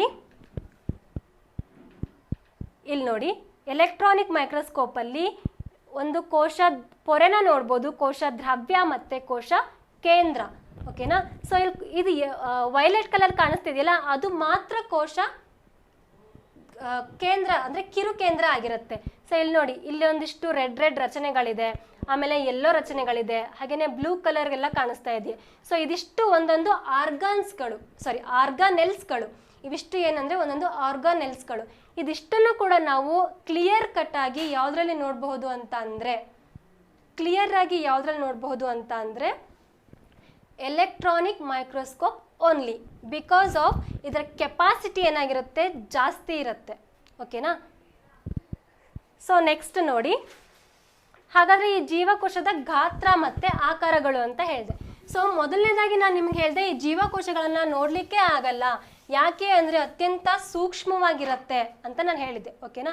ಸೊ ಆದರೂ ಕೂಡ ನಾವು ಒಂದು ಯಂತ್ರನ ಉಪಯೋಗಿಸಿ ನೋಡ್ತೀವಿ, ಮೈಕ್ರೋಸ್ಕೋಪ್. ಓಕೆನಾ? ಸೊ ಆ ಮೈಕ್ರೋಸ್ಕೋಪಲ್ಲಿ ನೋಡಿದಾಗ ನಾವು ಅದನ್ನು ಯಾವುದರಿಂದ ಅಳಿತೀವಿ ನೋಡಿ, ಜೀವಕೋಶದ ಗಾತ್ರವನ್ನು ನೋಡುವ ಉಪಕರಣ ಅಥವಾ ಜೀವಕೋಶಗಳನ್ನು ನೋಡಲು ಬಳಸುವ ಉಪಕರಣ ಅಂತಂದರೆ ಸೂಕ್ಷ್ಮದರ್ಶಕ ಯಂತ್ರ. ಅದು ಯಾವುದಾದ್ರೂ ಆಗಿರ್ಬೋದು. It may be simple, it may be compound, or it may be electronic microscope. So ಅವುಗಳ ಡಿಫ್ರೆನ್ಸ್ ಕೂಡ ನೀವು ಆಲ್ರೆಡಿ ತಿಳ್ಕೊಂಡಿದ್ದೀರಾ. ಹಾಗಾದರೆ ಜೀವಕೋಶಗಳ ಗಾತ್ರವನ್ನು ಅಳೆಯುವ ಮಾಪನ ಯಾವುದು? ನಾನು ನಿಮಗೆ ಮೊದಲನೇ ಸ್ಲೈಡಲ್ಲಿ ಹೇಳಿದೆ, ಜೀವಕೋಶಗಳನ್ನು ಅಳೆಯೋದಕ್ಕೆ ಉಪಯೋಗಿಸುವಂಥ ಮಾಪನ ಯಾವುದು ಅಂದರೆ ಮೈಕ್ರೋಮೀಟರ್ ಅಥವಾ ಮೈಕ್ರಾನ್ಗಳಲ್ಲಿ ಅಳಿತೀವಿ.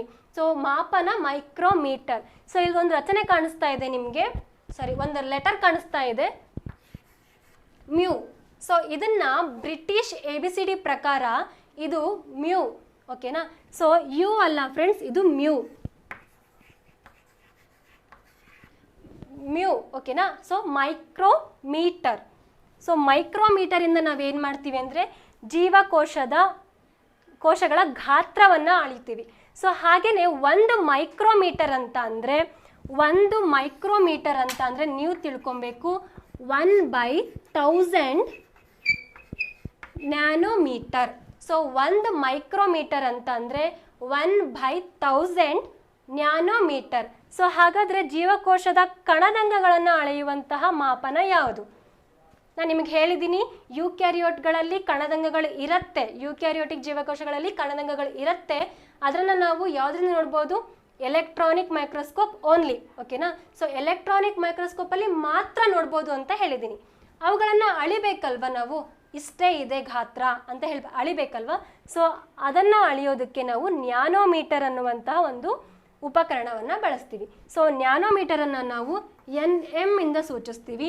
So nanometre. ಸೊ ಹಾಗಾದರೆ 1 ನ್ಯಾನೋಮೀಟರ್ ಅಂತ ಅಂದರೆ ಸೇಮ್ 1/1000 ಮೈಕ್ರೋಮೀಟರ್ಸ್. ಓಕೆನಾ. ಸೊ ಹಾಗಾದರೆ ಜೀವಕೋಶದ ರಾಸಾಯನಿಕಗಳನ್ನು ಅಳೆಯುವಂಥದ್ದು. ಸೊ ಜೀವಕೋಶದಲ್ಲಿ ಕಣದಂಗಗಳು ಇದೆ ಅಂತ ಅಂದರೆ, ಸೊ ಕಣದಂಗಗಳು ಇದೆ ಅಂತ ಗೊತ್ತಾದ ಮೇಲೆ ಸೊ ಅವುಗಳು ಕೆಲಸ ಮಾಡೋದಕ್ಕೆ ಕೆಲವೊಂದಿಷ್ಟು ರಾಸಾಯನಿಕಗಳು ಬೇಕಾಗಿರುತ್ತೆ.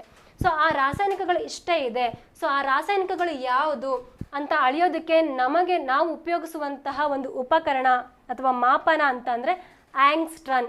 ಕೇಳೇ ಇರ್ತೀರಾ ಫ್ರೆಂಡ್ಸ್, ಇದು ಫಿಸಿಕ್ಸಲ್ಲೂ ಕೂಡ ಬರುತ್ತೆ. ವೇವ್ಲೆನ್ಸ್ ಮತ್ತು ಇನ್ನೊಂದನ್ನು ಅಳಿಯೋದಕ್ಕೆ ಆಂಗ್ಸ್ಟ್ರಾನ್ಗಳನ್ನು ಉಪಯೋಗಿಸ್ತೀವಿ. ಸೊ ಈ ಆಂಗ್ಸ್ಟ್ರಾನ್ನ ನಾವು ಎ ಮತ್ತು ಮೇಲ್ಗಡೆ ಒಂದು ಚಿಕ್ಕದಾಗಿ 0. ಓಕೆನಾ. ಸೊ ಇದನ್ನು ಆಂಗ್ಸ್ಟ್ರಾನ್, ನೀವೇನು ಡಿಗ್ರಿ ಥರ ಹಾಕ್ತೀರಾ ಆ ರೀತಿ ಇದನ್ನು ಆಂಗ್ಸ್ಟ್ರಾನ್ ಅಂತ ಹೇಳ್ತೀವಿ. ಸೊ ಹಾಗಾದರೆ ಇನ್ನು ಕೆಲವೊಂದಿಷ್ಟು ವಿಷಯಗಳು ಹೆಚ್ಚುವರಿಗೆ ನೀವು ತಿಳ್ಕೊಬೇಕಾಗಿದ್ದು ಫ್ರೆಂಡ್ಸ್. ಇದುವರೆಗೂ ಯಾವುದರಿಂದ ಅಳಿತೀವಿ ಅಂತ ಗೊತ್ತಾಯಿತು. ಸೊ ಗಾತ್ರಗಳು ಗೊತ್ತಾಯಿತು. ಓಕೆನಾ. ಈಗ ಆಕಾರಗಳು ತಿಳ್ಕೊಬೇಕಲ್ವಾ. ಎಲ್ಲ ಜೀವಕೋಶಗಳು ಒಂದೇ ರೀತಿ ಇರತ್ತಾ, ಎಲ್ಲ ಜೀವಕೋಶಗಳು ಒಂದೇ ರೀತಿ ಕಾರ್ಯ ಮಾಡುತ್ತಾ ಇಲ್ವಾ ಅನ್ನೋದು ನಾನು ಹೇಳಿದ್ದೀನಿ. ಆದರೆ ಒಂದೇ ರೀತಿ ಇರುತ್ತಾ, ಒಂದೇ ಆಕಾರದಲ್ಲಿರುತ್ತಾ ಅಂತ ಡೌಟ್ ಎಲ್ರಿಗೂ ಇರುತ್ತೆ. ಸೊ ನೋ ವೇ, ಎಲ್ಲ ಜೀವಕೋಶಗಳು ಒಂದೇ ರೀತಿಯಾಗಿ ಒಂದೇ ಆಕಾರಗಳನ್ನು ಹೊಂದಿರೋದಿಲ್ಲ. ಯಾಕೆ ಅಂತ ಅಂದರೆ ಇಲ್ಲಿ ನೋಡ್ತಾ ಇರ್ಬೋದು ನೀವು, bone cells, stem cells, bone cells, blood cells. So blood ಅಂತೂ ನಿಮಗೆ ತುಂಬಾ ಚಿರಪರಿಚಿತ ಇರುತ್ತೆ. ಬ್ಲಡ್ಡಲ್ಲಿ ವೈಟ್ ಬ್ಲಡ್ ಸೆಲ್ಸ್ ಇರುತ್ತೆ, ರೆಡ್ ಬ್ಲಡ್ ಸೆಲ್ಸ್ ಇರುತ್ತೆ, ಪ್ಲೇಟ್ಲೆಟ್ಸ್ಗಳಿರುತ್ತೆ. ಓಕೆನಾ. ಸೊ ಬ್ಲಡ್ ಸೆಲ್ಸ್ಗಳು ಈ ರೀತಿ ಕಾಣಿಸುತ್ತೆ, ಓವಲ್ ಶೇಪಲ್ಲಿ ಇರ್ಬೋದು. ಅದೇ ನೀವು ರೆಡ್ ಬ್ಲಡ್ ಸೆಲ್ಸ್ ತಗೊಂಡ್ರೆ ಕಾನ್ವೆಕ್ಸ್ ಟೈಪಲ್ಲಿ ಅಥವಾ ಕಾನ್ವೇವ್ ಟೈಪಲ್ಲಿ ಇರುತ್ತೆ, ಅಂದರೆ ಸ್ವಲ್ಪ ಮಧ್ಯದಲ್ಲಿ ಗುಂಡಿ ರೀತಿ ಇರುತ್ತೆ. ಓಕೆನಾ. ಸೊ ಅದೇ ನೀವು ಮಸಲ್ಸ್ ತಗೊಂಡ್ರೆ ಇದು ಮಸಲ್ಸ್ ಸೆಲ್ಸ್. ಓಕೆನಾ. ಸೊ ಹಾಗೇನೆ ಇದು ಫ್ಯಾಟ್ ಸೆಲ್ಸ್. ಫ್ಯಾಟ್ ಅಂದರೆ ಗೊತ್ತಾ ಇದೆ ನಿಮಗೆ, ಸ್ಕಿನ್ ಅಂಡರಲ್ಲಿ ಇರ್ತಕ್ಕಂಥದ್ದು ಫ್ಯಾಟಿ ಟಿಶ್ಯೂಸ್. ಸೊ ಅದನ್ನು ನಾವು ಮೈಕ್ರೋಸ್ಕೋಪ್ ಅಂಡರಲ್ಲಿ ನೋಡಿದಾಗ ಈ ರೀತಿ ಕಾಣಿಸುತ್ತೆ. ಸೊ ಇದ್ರ ಶೇಪೇ ಬೇರೆ ಥರ ಇದೆ. ಹಾಗಾದರೆ ಇಲ್ಲಿ ನೋಡಿ, ಇದು ಸ್ವಲ್ಪ ಚೌಕ ಇದೆ. ಓಕೆನಾ. ಸೊ ಇದು ಸ್ಕಿನ್ ಸೆಲ್ಸ್. ಸ್ಕಿನ್ನನ್ನು ಎರೆಕ್ಟ್ ಮಾಡಿಬಿಟ್ಟು ನಾವು ಮೈಕ್ರೋಸ್ಕೋಪಲ್ಲಿ ನೋಡಿದಾಗ ಇದನ್ನು ಹೈಯರ್ ಸ್ಟಡೀಸಲ್ಲಿ ಮಾಡ್ತಾರೆ ಫ್ರೆಂಡ್ಸ್. ಬೈನಾಕ್ಯುಲರಲ್ಲಿ ನಾವು ನೋಡ್ತೀವಿ. ಆ್ಯಕ್ಚುಲಿ ಅಲ್ಲಿ ಬೈನಾಕ್ಯುಲರಲ್ಲಿ ನೋಡಿದಾಗ ಈ ಸ್ಕಿನ್ ಮತ್ತು ಈ ಪ್ರೋಟೀನ್ಸ್ ಹೇಗಿರುತ್ತೆ ಅದನ್ನೆಲ್ಲ ನಾವು ತಿಳ್ಕೊಬಹುದು. ಹಾಗೆಯೇ ನರ್ವ್ ಸೆಲ್ಸ್. ಸೊ ಇದು ನಿಮಗೆ ಗೊತ್ತೇ ಇದೆ, ಬ್ಲಡ್ ಸೆಲ್ಸು ಮತ್ತು ನರ್ವ್ ಸೆಲ್ಸು ನಿಮಗೆ ತುಂಬಾ ಫೆಮಿಲಿಯರ್ ಇದೆ ಅಂತ ಅನ್ಕೋತೀನಿ. ಸೊ ಈ ನರ್ವ್ ಸೆಲ್ಸ್ ನೋಡಿ, ನರ್ವಸ್ ಸಿಸ್ಟಮಲ್ಲಿ ನಾವು ನೋಡೋವಂಥದ್ದು. ಸೊ ಈ ನರ್ವ್ ಸೆಲ್ಸ್ ನೋಡಿ, ಹೆಡ್ ಇರುತ್ತೆ, ಜೊತೆಗೆ ಚಿಕ್ಕದಾಗಿ ಟೈಲ್ ಥರ ಇರುತ್ತೆ. ಓಕೆನಾ, ನರ್ವ್ಸ್ ಥರ ಇರುತ್ತೆ.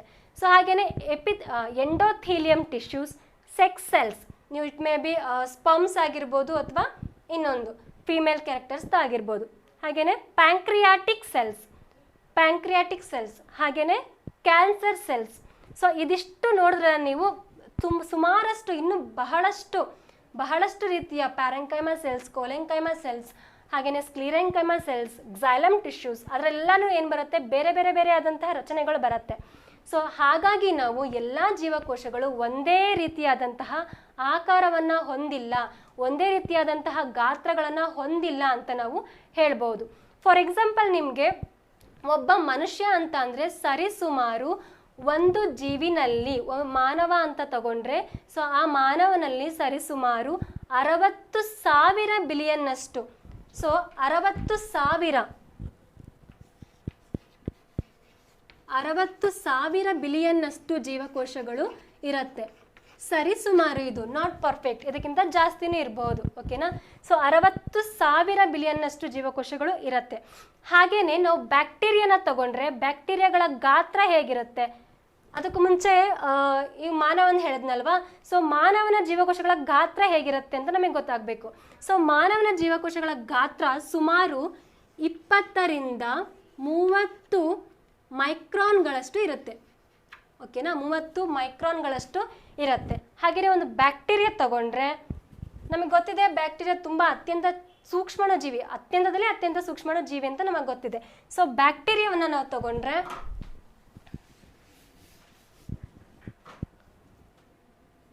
1 ಮೈಕ್ರಾನ್ ಟು 3 ಮೈಕ್ರಾನ್ಸ್. ಓಕೆನಾ.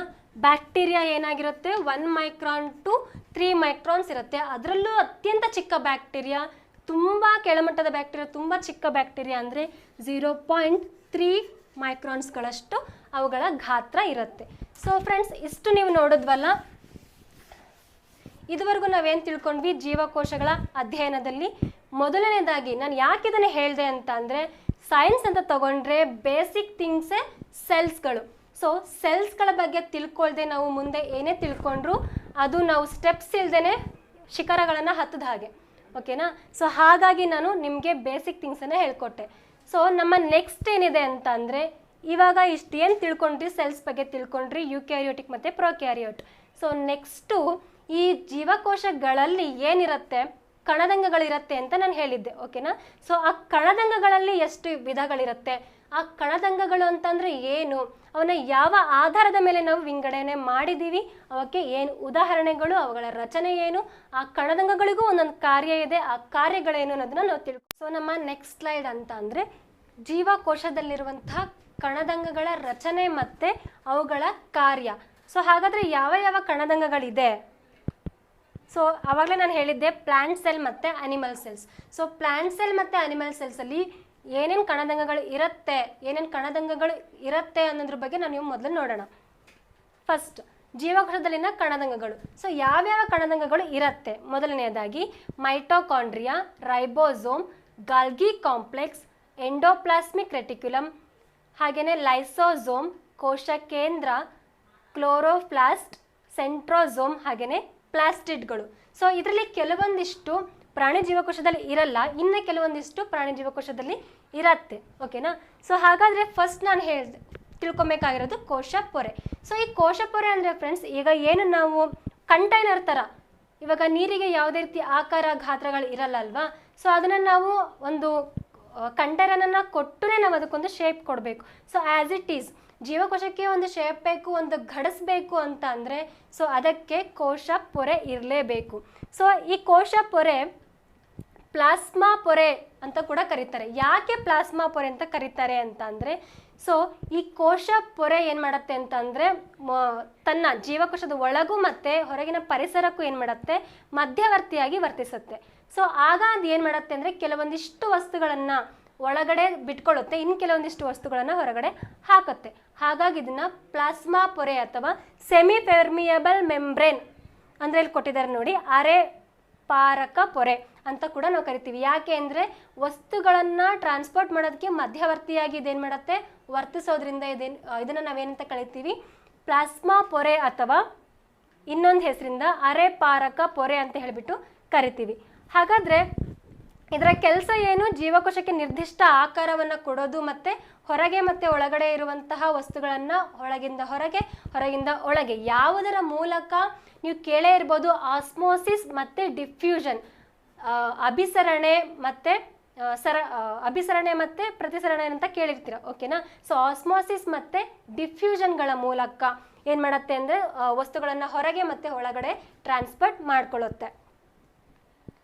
ಸೊ ನೆಕ್ಸ್ಟ್ ನೋಡಿ, ಇಲ್ಲಿದೆ ಎರಡು ರೀತಿಯಾದಂತಹ ಕಣದಂಗಗಳು. ಯಾವುದು? ಕೋಶ ಪೊರೆ ಇರುವಂತಹ ಕಣದಂಗಗಳು, ಕೋಶ ಪೊರೆ ಇಲ್ಲದೆ ಇರುವಂತಹ ಕಣದಂಗಗಳು. ಸೊ ಕೋಶ ಪೊರೆ ಇರುವಂತಹ ಕಣದಂಗಗಳನ್ನು ನಾವು ಪೊರೆ ಸಹಿತ ಕಣದಂಗಗಳು ಅಂತ ಹೇಳ್ತೀವಿ. ಸೊ ಹಾಗೇನೆ ಕೋಶ ಪೊರೆ ಇರದೇ ಇರುವಂಥ ಕಣದಂಗಗಳನ್ನು ನಾವು ಪೊರೆ ರಹಿತ ಕಣದಂಗ ಅಂತ ಹೇಳ್ಬಿಟ್ಟು ನಾವು ಹೇಳ್ತೀವಿ. ಓಕೆನಾ. ಸೊ ಹಾಗಾದರೆ ಪೊರೆ ಸಹಿತ ಕಣದಂಗಗಳು ಯಾವುದು? ಅದನ್ನು ಇಂಗ್ಲೀಷಲ್ಲಿ ನೋಡಿ ಮೆಂಬ್ರೇನಸ್ ಆರ್ಗಾನೆಲ್ಸ್, ಹಾಗೆಯೇ ನಾನ್ ಮೆಂಬ್ರೇನಸ್ ಆರ್ಗಾನೆಲ್ಸ್ ಅಂತ ಹೇಳ್ಬಿಟ್ಟು ಕರಿತೀವಿ. ಸೊ ಪೊರೆ ಸಹಿತ ಕಣದಂಗಗಳಿಗೆ ಉದಾಹರಣೆಗಳು endoplasmic reticulum, mitochondria, Golgi complex, lysosome, ಹಾಗೆಯೇ ಪ್ಲಾಸ್ಟಿಡ್ಗಳು. So what about non membranous organelles ಅಂತ ಅಂದರೆ ರೈಬೋಸೋಮ್ಸ್ ಹಾಗೆ ಸೆಂಟ್ರಿಯೋಲ್ಗಳು. ಹಾಗಾದರೆ ಇವುಗಳ ರಚನೆ ಮತ್ತು ಕಾರ್ಯಗಳನ್ನು 1 by 1 ತಿಳ್ಕೊತಾ ಹೋಗೋಣ. ಅದರಲ್ಲಿ ಮೊದಲನೆಯದಾಗಿ ಪೊರೆ ಸಹಿತ ಕಣದಂಗಗಳನ್ನು ತಿಳ್ಕೊಳ್ಳೋಣ. ಸೊ ಪೊರೆ ಸಹಿತ ಕಣದಂಗಗಳಲ್ಲಿ first one endoplasmic reticulum. So ಈ ಎಂಡೋಪ್ಲಾಸ್ಮಿಕ್ ರೆಟಿಕ್ಯುಲಮ್ ಅನ್ನೋದು ಫ್ರೆಂಡ್ಸ್ ಒಂದು ಪೊರೆಗಳ ಜಾಲ. ಹೇಗೆ ಅಂದರೆ ಇದು ನ್ಯೂಕ್ಲಿಯಸ್ ಅಂದರೆ ಗೊತ್ತಿದೆ ನಿಮಗೆ, ಕೋಶ ಕೇಂದ್ರ. ಸೊ ಈ ನ್ಯೂಕ್ಲಿಯಸ್ಗೆ ಏನಾಗಿರುತ್ತೆ ಅಂತಂದರೆ ಹೀಗೆ ಜಾಲದ ರೂಪದಲ್ಲಿ ಅಂಟ್ಕೊಂಡಿರುತ್ತೆ. ಸೊ ಹಾಗೇನೆ ಇದರ ಮೇಲ್ಗಡೆ ಚಿಕ್ಕ ಚಿಕ್ಕ ರಾಗಿ ಕಾಳಿನಂಥ ರಚನೆಗಳಿರುತ್ತೆ. ಈ ರಚನೆಗಳು ಇತ್ತು ಅಂತ ಅಂದರೆ ಅದನ್ನು ನಾವೇನಂತ ಹೇಳ್ತೀವಿ ಅಂತಂದರೆ ರಫ್ ಎಂಡೋಪ್ಲಾಸ್ಮಿಕ್ ರೆಟಿಕ್ಯುಲಮ್. 2 ವಿಧವಾದಂಥ ನಾವು ರೆಟಿಕ್ಯುಲಮ್ನ ನೋಡ್ತೀವಿ. ರಫ್ ಎಂಡೋಪ್ಲಾಸ್ಮಿಕ್ ರೆಟಿಕ್ಯುಲಮ್ ಅಂತ. ಯಾಕೆ ಅಂದರೆ ಅದರ ಮೇಲ್ಗಡೆ ರೈಬೋಸೋಮ್ಸ್ಗಳು ಇರುತ್ತೆ. ಇಲ್ಲಿ ಕಾಣಿಸ್ತಾ ಇದೆ ನೋಡಿ ನಿಮಗೆ, ಇಲ್ಲಿ ವೈಲೆಟ್ ಕಲರಲ್ಲಿ ಚಿಕ್ಕ ಚಿಕ್ಕ ಡಾಟ್ಸ್ ಕಾಣಿಸ್ತಾ ಇದೆ ಅಲ್ಲ, ಸೊ ಇದು ರೈಬೋಸೋಮ್ಸ್. ಸೊ ರೈಬೋಸೋಮ್ಸ್ ಇರೋದ್ರಿಂದ ಅದನ್ನು ರಫ್ ಎಂಡೋಪ್ಲಾಸ್ಮಿಕ್ ರೆಟಿಕ್ಯುಲಮ್ ಅಂತ ಹೇಳ್ತೀವಿ. ಹಾಗೆಯೇ ಇಲ್ಲಿದೆ ಅಲ್ಲ ಕೆಳಗಡೆ ರೈಬೋಸೋಮ್ಸ್. ಹಾಗಾದರೆ ಇಲ್ಲಿ ಜಸ್ಟ್ ಹೀಗೆ ಜಾಲದಂತಹ ರಚನೆ ಮಾತ್ರ ಇರುತ್ತೆ, ಅವುಗಳ ಮೇಲೆ ರೈಬೋಸೋಮ್ಸ್ ಇಲ್ಲ ಅಂತ ಅಂದರೆ ಸ್ಮೂತ್ ಎಂಡೋಪ್ಲಾಸ್ಮಿಕ್ ರೆಟಿಕ್ಯುಲಮ್, ಒರಟು ಮತ್ತು ನಯ ಅಂತ ಹೇಳ್ಬಿಟ್ಟು ನಾವು ಕರಿತೀವಿ. ಸರಿನಾ? ಹಾಗಾದರೆ ಇದರ ರಚನೆ ಆಯಿತು. ಇದರ ಕಾರ್ಯ ಏನು ಅಂತ ಬಂದಾಗ ಇದು ಜೀವಕೋಶಕ್ಕೆ ಆಂತರಿಕವಾದಂತಹ ಆಧಾರವನ್ನು ಕೊಡುತ್ತೆ. ಸೊ ಇದೇನು ಅಂತ ಅಂದರೆ ಇಲ್ಲಿ ನೋಡ್ತಾ ಇರಿ, ಇದು ನ್ಯೂಕ್ಲಿಯಸ್ ಅಂತ ಹೇಳಿದೆ. ಸೊ ಈ ನ್ಯೂಕ್ಲಿಯಸ್ನ ಪಕ್ಕ ಇರೋದ್ರಿಂದ ಆ ನ್ಯೂಕ್ಲಿಯಸ್ಗೆ ಆಧಾರವನ್ನು ಕೊಡುತ್ತೆ. ಸೊ ನ್ಯೂಕ್ಲಿಯಸ್ ಗಟ್ಟಿಯಾಗಿತ್ತು, ಅದಕ್ಕೆ ಆಧಾರ ಸಿಕ್ಕಿದೆ ಅಂತ ಅಂದರೆ ಅದು ಹೋಲ್ ಜೀವಕೋಶ ಏನಾಗಿದೆ ತನ್ನ ಆಧಾರದಲ್ಲಿ ಅದು ನಿಂತ್ಕೊಂಡಿದೆ ಅಂತ ಅರ್ಥ. ಹಾಗಾದರೆ ಇನ್ನೊಂದು ಕೆಲಸ ಏನು ಮಾಡುತ್ತೆ ಅಂತ ಅಂದರೆ, ಸೊ ವಸ್ತುಗಳನ್ನು ಒಂದು ಕೋಶದಿಂದ ಇನ್ನೊಂದು ಕೋಶಕ್ಕೆ ಅಥವಾ ವಸ್ತುಗಳನ್ನು ಕೋಶದ ಒಳಗಡೆನೆ ಒಂದು ಕಣದಂಗದಿಂದ ಇನ್ನೊಂದು ಕಣದಂಗಕ್ಕೆ ಸಾಗಾಣಿಕೆ ಮಾಡೋದಕ್ಕೆ ಇದು ಹೆಲ್ಪ್ ಮಾಡುತ್ತೆ. ಸೊ ಹಾಗಾದರೆ ನಮ್ಮ ನೆಕ್ಸ್ಟು ಕಣದಂಗ ಯಾವುದು, ಪೊರೆ ಸಹಿತ ಕಣದಂಗ ಯಾವುದು ಅಂತ ಅಂದರೆ ಮೈಟೋಕಾಂಡ್ರಿಯಾ. ಸೊ ಈ ಮೈಟೋಕಾಂಡ್ರಿಯಾನ ನೋಡ್ತಾ ಇದ್ದೀರಾ ನೀವು, ಓವಲ್ ಶೇಪಲ್ಲಿ ಕಾಣಿಸ್ತಾ ಇದೆ ಈ ಮೈಟೋಕಾಂಡ್ರಿಯಾ. ಸೊ ಈ ಮೈಟೋಕಾಂಡ್ರಿಯಾ 2 ಮೆಂಬ್ರೇನನ್ನು ಹೊಂದಿರುತ್ತೆ, ಅಂದರೆ 2 ಪದರಗಳನ್ನು ಹೊಂದಿರುತ್ತೆ, ಒಂದು ಒಳ ಪದರ ಮತ್ತು ಹೊರ ಪದರ. ಇದರಲ್ಲಿ ಸ್ವಲ್ಪ ಬಹಳ ಇಂಪಾರ್ಟೆಂಟ್ ಆಗಿ ಕೇಳುವಂಥ ಪ್ರಶ್ನೆ ಅಂತ ಅಂದರೆ ಹೊರಪದರ ಅಂತೂ ಓಕೆ. ಸೊ ಒಳಪದರವನ್ನು ನೋಡಿ ನೀವು, ಒಳಪದರ ಸ್ವಲ್ಪ ಫೋಲ್ಡಿಂಗಲ್ಲಿ ಇರುತ್ತೆ, ಓಕೆನಾ? ಸೊ ಈ ರೀತಿ ಫೋಲ್ಡಿಂಗ್ಸಲ್ಲಿ ಇರುತ್ತೆ. ಇದು ಹೊರಪದರ ಆದರೆ ಇದು ಒಳಪದರ. ಸೊ ಈ ರೀತಿ ಫೋಲ್ಡಿಂಗ್ಸನ್ನು ನಾವು ಏನಂತ ಹೇಳ್ತೀವಿ ಅಂತ ಅಂದರೆ ಕ್ರಿಸ್ಟೆ. ಇದು ಒಂದೇ ವರ್ಡು ಈ ಮೈಟೋಕಾಂಡ್ರಿಯಾದಲ್ಲಿ ತುಂಬ ಇಂಪಾರ್ಟೆಂಟ್ ಆಗಿ ಬರೋದು. ಇದನ್ನು ನಾವು ಕ್ರಿಸ್ಟೆ ಅಂತ ಹೇಳಿಬಿಟ್ಟು ಕರಿತೀವಿ.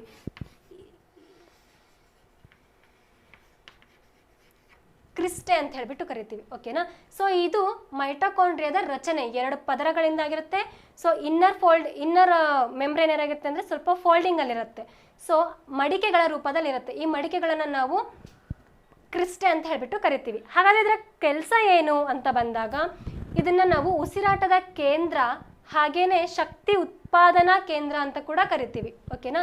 ಸೊ ಉಸಿರಾಟದ ಕೇಂದ್ರ ಅಂತ ಯಾಕೆ ಕರಿತೀವಿ ಅಂತ ಅಂದರೆ, ಇವಾಗ ನಾವು ಅಂದ್ಕೊಂಡ್ರೆ ಆಮ್ಲಜನಕವನ್ನು ಒಳಗಡೆ ತಗೊಂಡು ನಮ್ಮ ಒಳಗಡೆ ಇರುವಂಥ ಕಾರ್ಬನ್ ಡೈಆಕ್ಸೈಡನ್ನು ಅದು ಉಪಯೋಗಿಸ್ಕೊಂಡು ಸೊ ಇನ್ನೊಂದು ಉಚ್ಛ್ವಾಸದ ಮೂಲಕ ತಗೊಂಡು ನಿಶ್ವಾಸದ ಮೂಲಕ ನಾವು ಕಾರ್ಬನ್ ಡೈಆಕ್ಸೈಡ್ ಮತ್ತು ತೇವಾಂಶವನ್ನು ಆಚೆ ಹಾಕ್ತೀವಿ. ಫಾರ್ ಎಕ್ಸಾಂಪಲ್ ಇವಾಗ ಕನ್ನಡಿ ಮುಂದೆ ನಿಂತ್ಕೊಂಡು ಹಾ ಅಂತ ನೀವು ಅಂದಾಗ ಕೈ ಇಟ್ಕೊಂಡು, ಸೊ ಕನ್ನಡಿ ಏನಾಗುತ್ತೆ, ನೀರು ವೆಟ್ ಆಗುತ್ತೆ. ಆ್ಯಸ್ ಇಟ್ ಈಸ್ ಇದೇನು ಮಾಡುತ್ತೆ ಅಂದರೆ ನೋಡಿ, ಆಕ್ಸಿಜನನ್ನು ಬಳಸ್ಕೊಂಡು ತನ್ನಲ್ಲಿರುವಂಥ ಆಹಾರದ ಗ್ಲೂಕೋಸನ್ನು ಬಳಸ್ಕೊಂಡು, ಸೊ ಆ ಗ್ಲೂಕೋಸ್ ಒಳಗಡೆ ಗ್ಲೂಕೋಸ್ನ ಕಂಟೆಂಟ್ ಏನಿರುತ್ತೆ ಅಂದರೆ C6H12 ಮತ್ತು O6. ಸೊ ಗ್ಲೂಕೋಸನ್ನು ಆಮ್ಲಜನಕವನ್ನು ಇದು ಪಡ್ಕೋತಾ ಅಂದರೆ ಒಳಗಡೆ ತಗೋತಾ ಇದೆ ಅಂತಂದರೆ, ಸೊ ಈ ಕಾರ್ಬನ್ ಡೈಆಕ್ಸೈಡನ್ನು ಉಪಯೋಗಿಸ್ಕೊಂಡು ಗ್ಲೂಕೋಸ್ ಅಂದರೆ ಎನರ್ಜಿ, ಸೊ ಎನರ್ಜಿಯನ್ನು ಕೊಟ್ಟು ಮೀನ್ಸ್ ಶಕ್ತಿಯನ್ನು ಕೊಡೋದ್ರಿಂದ ಇದು ಶಕ್ತಿ ಉತ್ಪಾದನಾ ಕೇಂದ್ರ ಅಂತ ಹೇಳ್ತೀವಿ. ಸೊ ಈ ಶಕ್ತಿ ಎಲ್ಲಿ ಒಡಕ ಆಗಿರುತ್ತೆ ಅಂತ ಅಂದರೆ ಇಲ್ಲಿ ನೋಡಿ, ಇದು ತುಂಬ ಇಂಪಾರ್ಟೆಂಟ್ ವರ್ಡ್ ಏನಂತ ಅಂದರೆ ಅಡಿನೋಸಿನ್ ಟ್ರೈಫಾಸ್ಫೇಟ್, ಓಕೆನಾ? ಸೊ ಈ ಅಡಿನೋಸಿನ್ ಟ್ರೈಫಾಸ್ಫೇಟ್ ಒಳಗಡೆ ಅಡಕವಾಗಿ ನೆಕ್ಸ್ಟ್ ಅದು ಅಡಿನೋಸಿನ್ ಡೈಫಾಸ್ಫೇಟ್ ಆಗಿ ಎನರ್ಜಿ ಮೂಲಕ ನಮಗೆ ಸಿಗುತ್ತೆ. ಸೊ ಇಷ್ಟು ಏನಂದರೆ ಮೈಟೋಕಾಂಡ್ರಿಯಾದ ಒಂದು ರಚನೆ ಮತ್ತು ಕಾರ್ಯ. ಹಾಗಾದರೆ ಒಂದು ಜೀವಕೋಶದಲ್ಲಿ ಎಷ್ಟು ಮೈಟೋಕಾಂಡ್ರಿಯಾಗಳಿರುತ್ತೆ ಅಂತ ಕೇಳಿದಾಗ ಅವುಗಳ ಕಾರ್ಯ ಮತ್ತು ಅವುಗಳ ಆಕಾರವನ್ನು ಆಧಾರವಾಗಿಟ್ಕೊಂಡು ಕನಿಷ್ಠ ಅಂದರೆ 30ರಿಂದ 40 ಮೈಟೋಕಾಂಡ್ರಿಯಾಗಳನ್ನು ನಾವು ಒಂದು ಜೀವಕೋಶದಲ್ಲಿ ನೋಡ್ಬೋದು.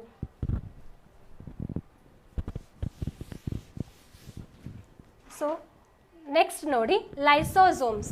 ಸೊ ಇದೊಂದು ಸ್ಪೆಷಲ್ ಕ್ಯಾರೆಕ್ಟರ್ ಇದೆ ಫ್ರೆಂಡ್ಸ್. ಲೈಸೋಸೋಮ್ ಅಂತ ಅಂದರೆ ಪ್ರಾಣಿ ಜೀವಕೋಶದಲ್ಲಿ ಮಾತ್ರ ಕಂಡುಬರುವಂಥದ್ದು. ಸೊ ನೀವು ಹೋಲ್ ಜೀವಕೋಶನ ನೋಡಿದಾಗ ಲೈಸೋಸೋಮ್ ಒಂದು ಚಿಕ್ಕ ರಚನೆ ಅಷ್ಟೇ, ಒಂದು ಚಿಕ್ಕ ಬ್ಯಾಗ್ ಥರ ರಚನೆಯನ್ನು ಹೊಂದಿರುತ್ತೆ. ಸೊ ಈ ಲೈಸೋಸೋಮ್ ಏನು ಮಾಡುತ್ತೆ ಅಂತಂದರೆ ಇಲ್ಲಿ ನೋಡಿ, ವಿವಿಧ ರೀತಿಯ ಜಲ ವಿಭಜಕ ಹೈಡ್ರೋಲೈಟಿಕ್ ಕಿಣ್ವಗಳು. ಸೊ ಹೈಡ್ರೋಲೈಟಿಕ್ ಅಂತ ಅಂದರೆ ಜಲ ವಿಭಜಕ ಕಿಣ್ವ. ಸೊ ಕಿಣ್ವ ಅಂದರೆ ಎನ್ಸೈಮ್ಸ್ ಅಂತ ಏನು ಹೇಳ್ತೀರಾ ಅದು. ಸೊ ಇದು ಏನು ಮಾಡುತ್ತೆ ಅಂದರೆ ಆಹಾರವನ್ನು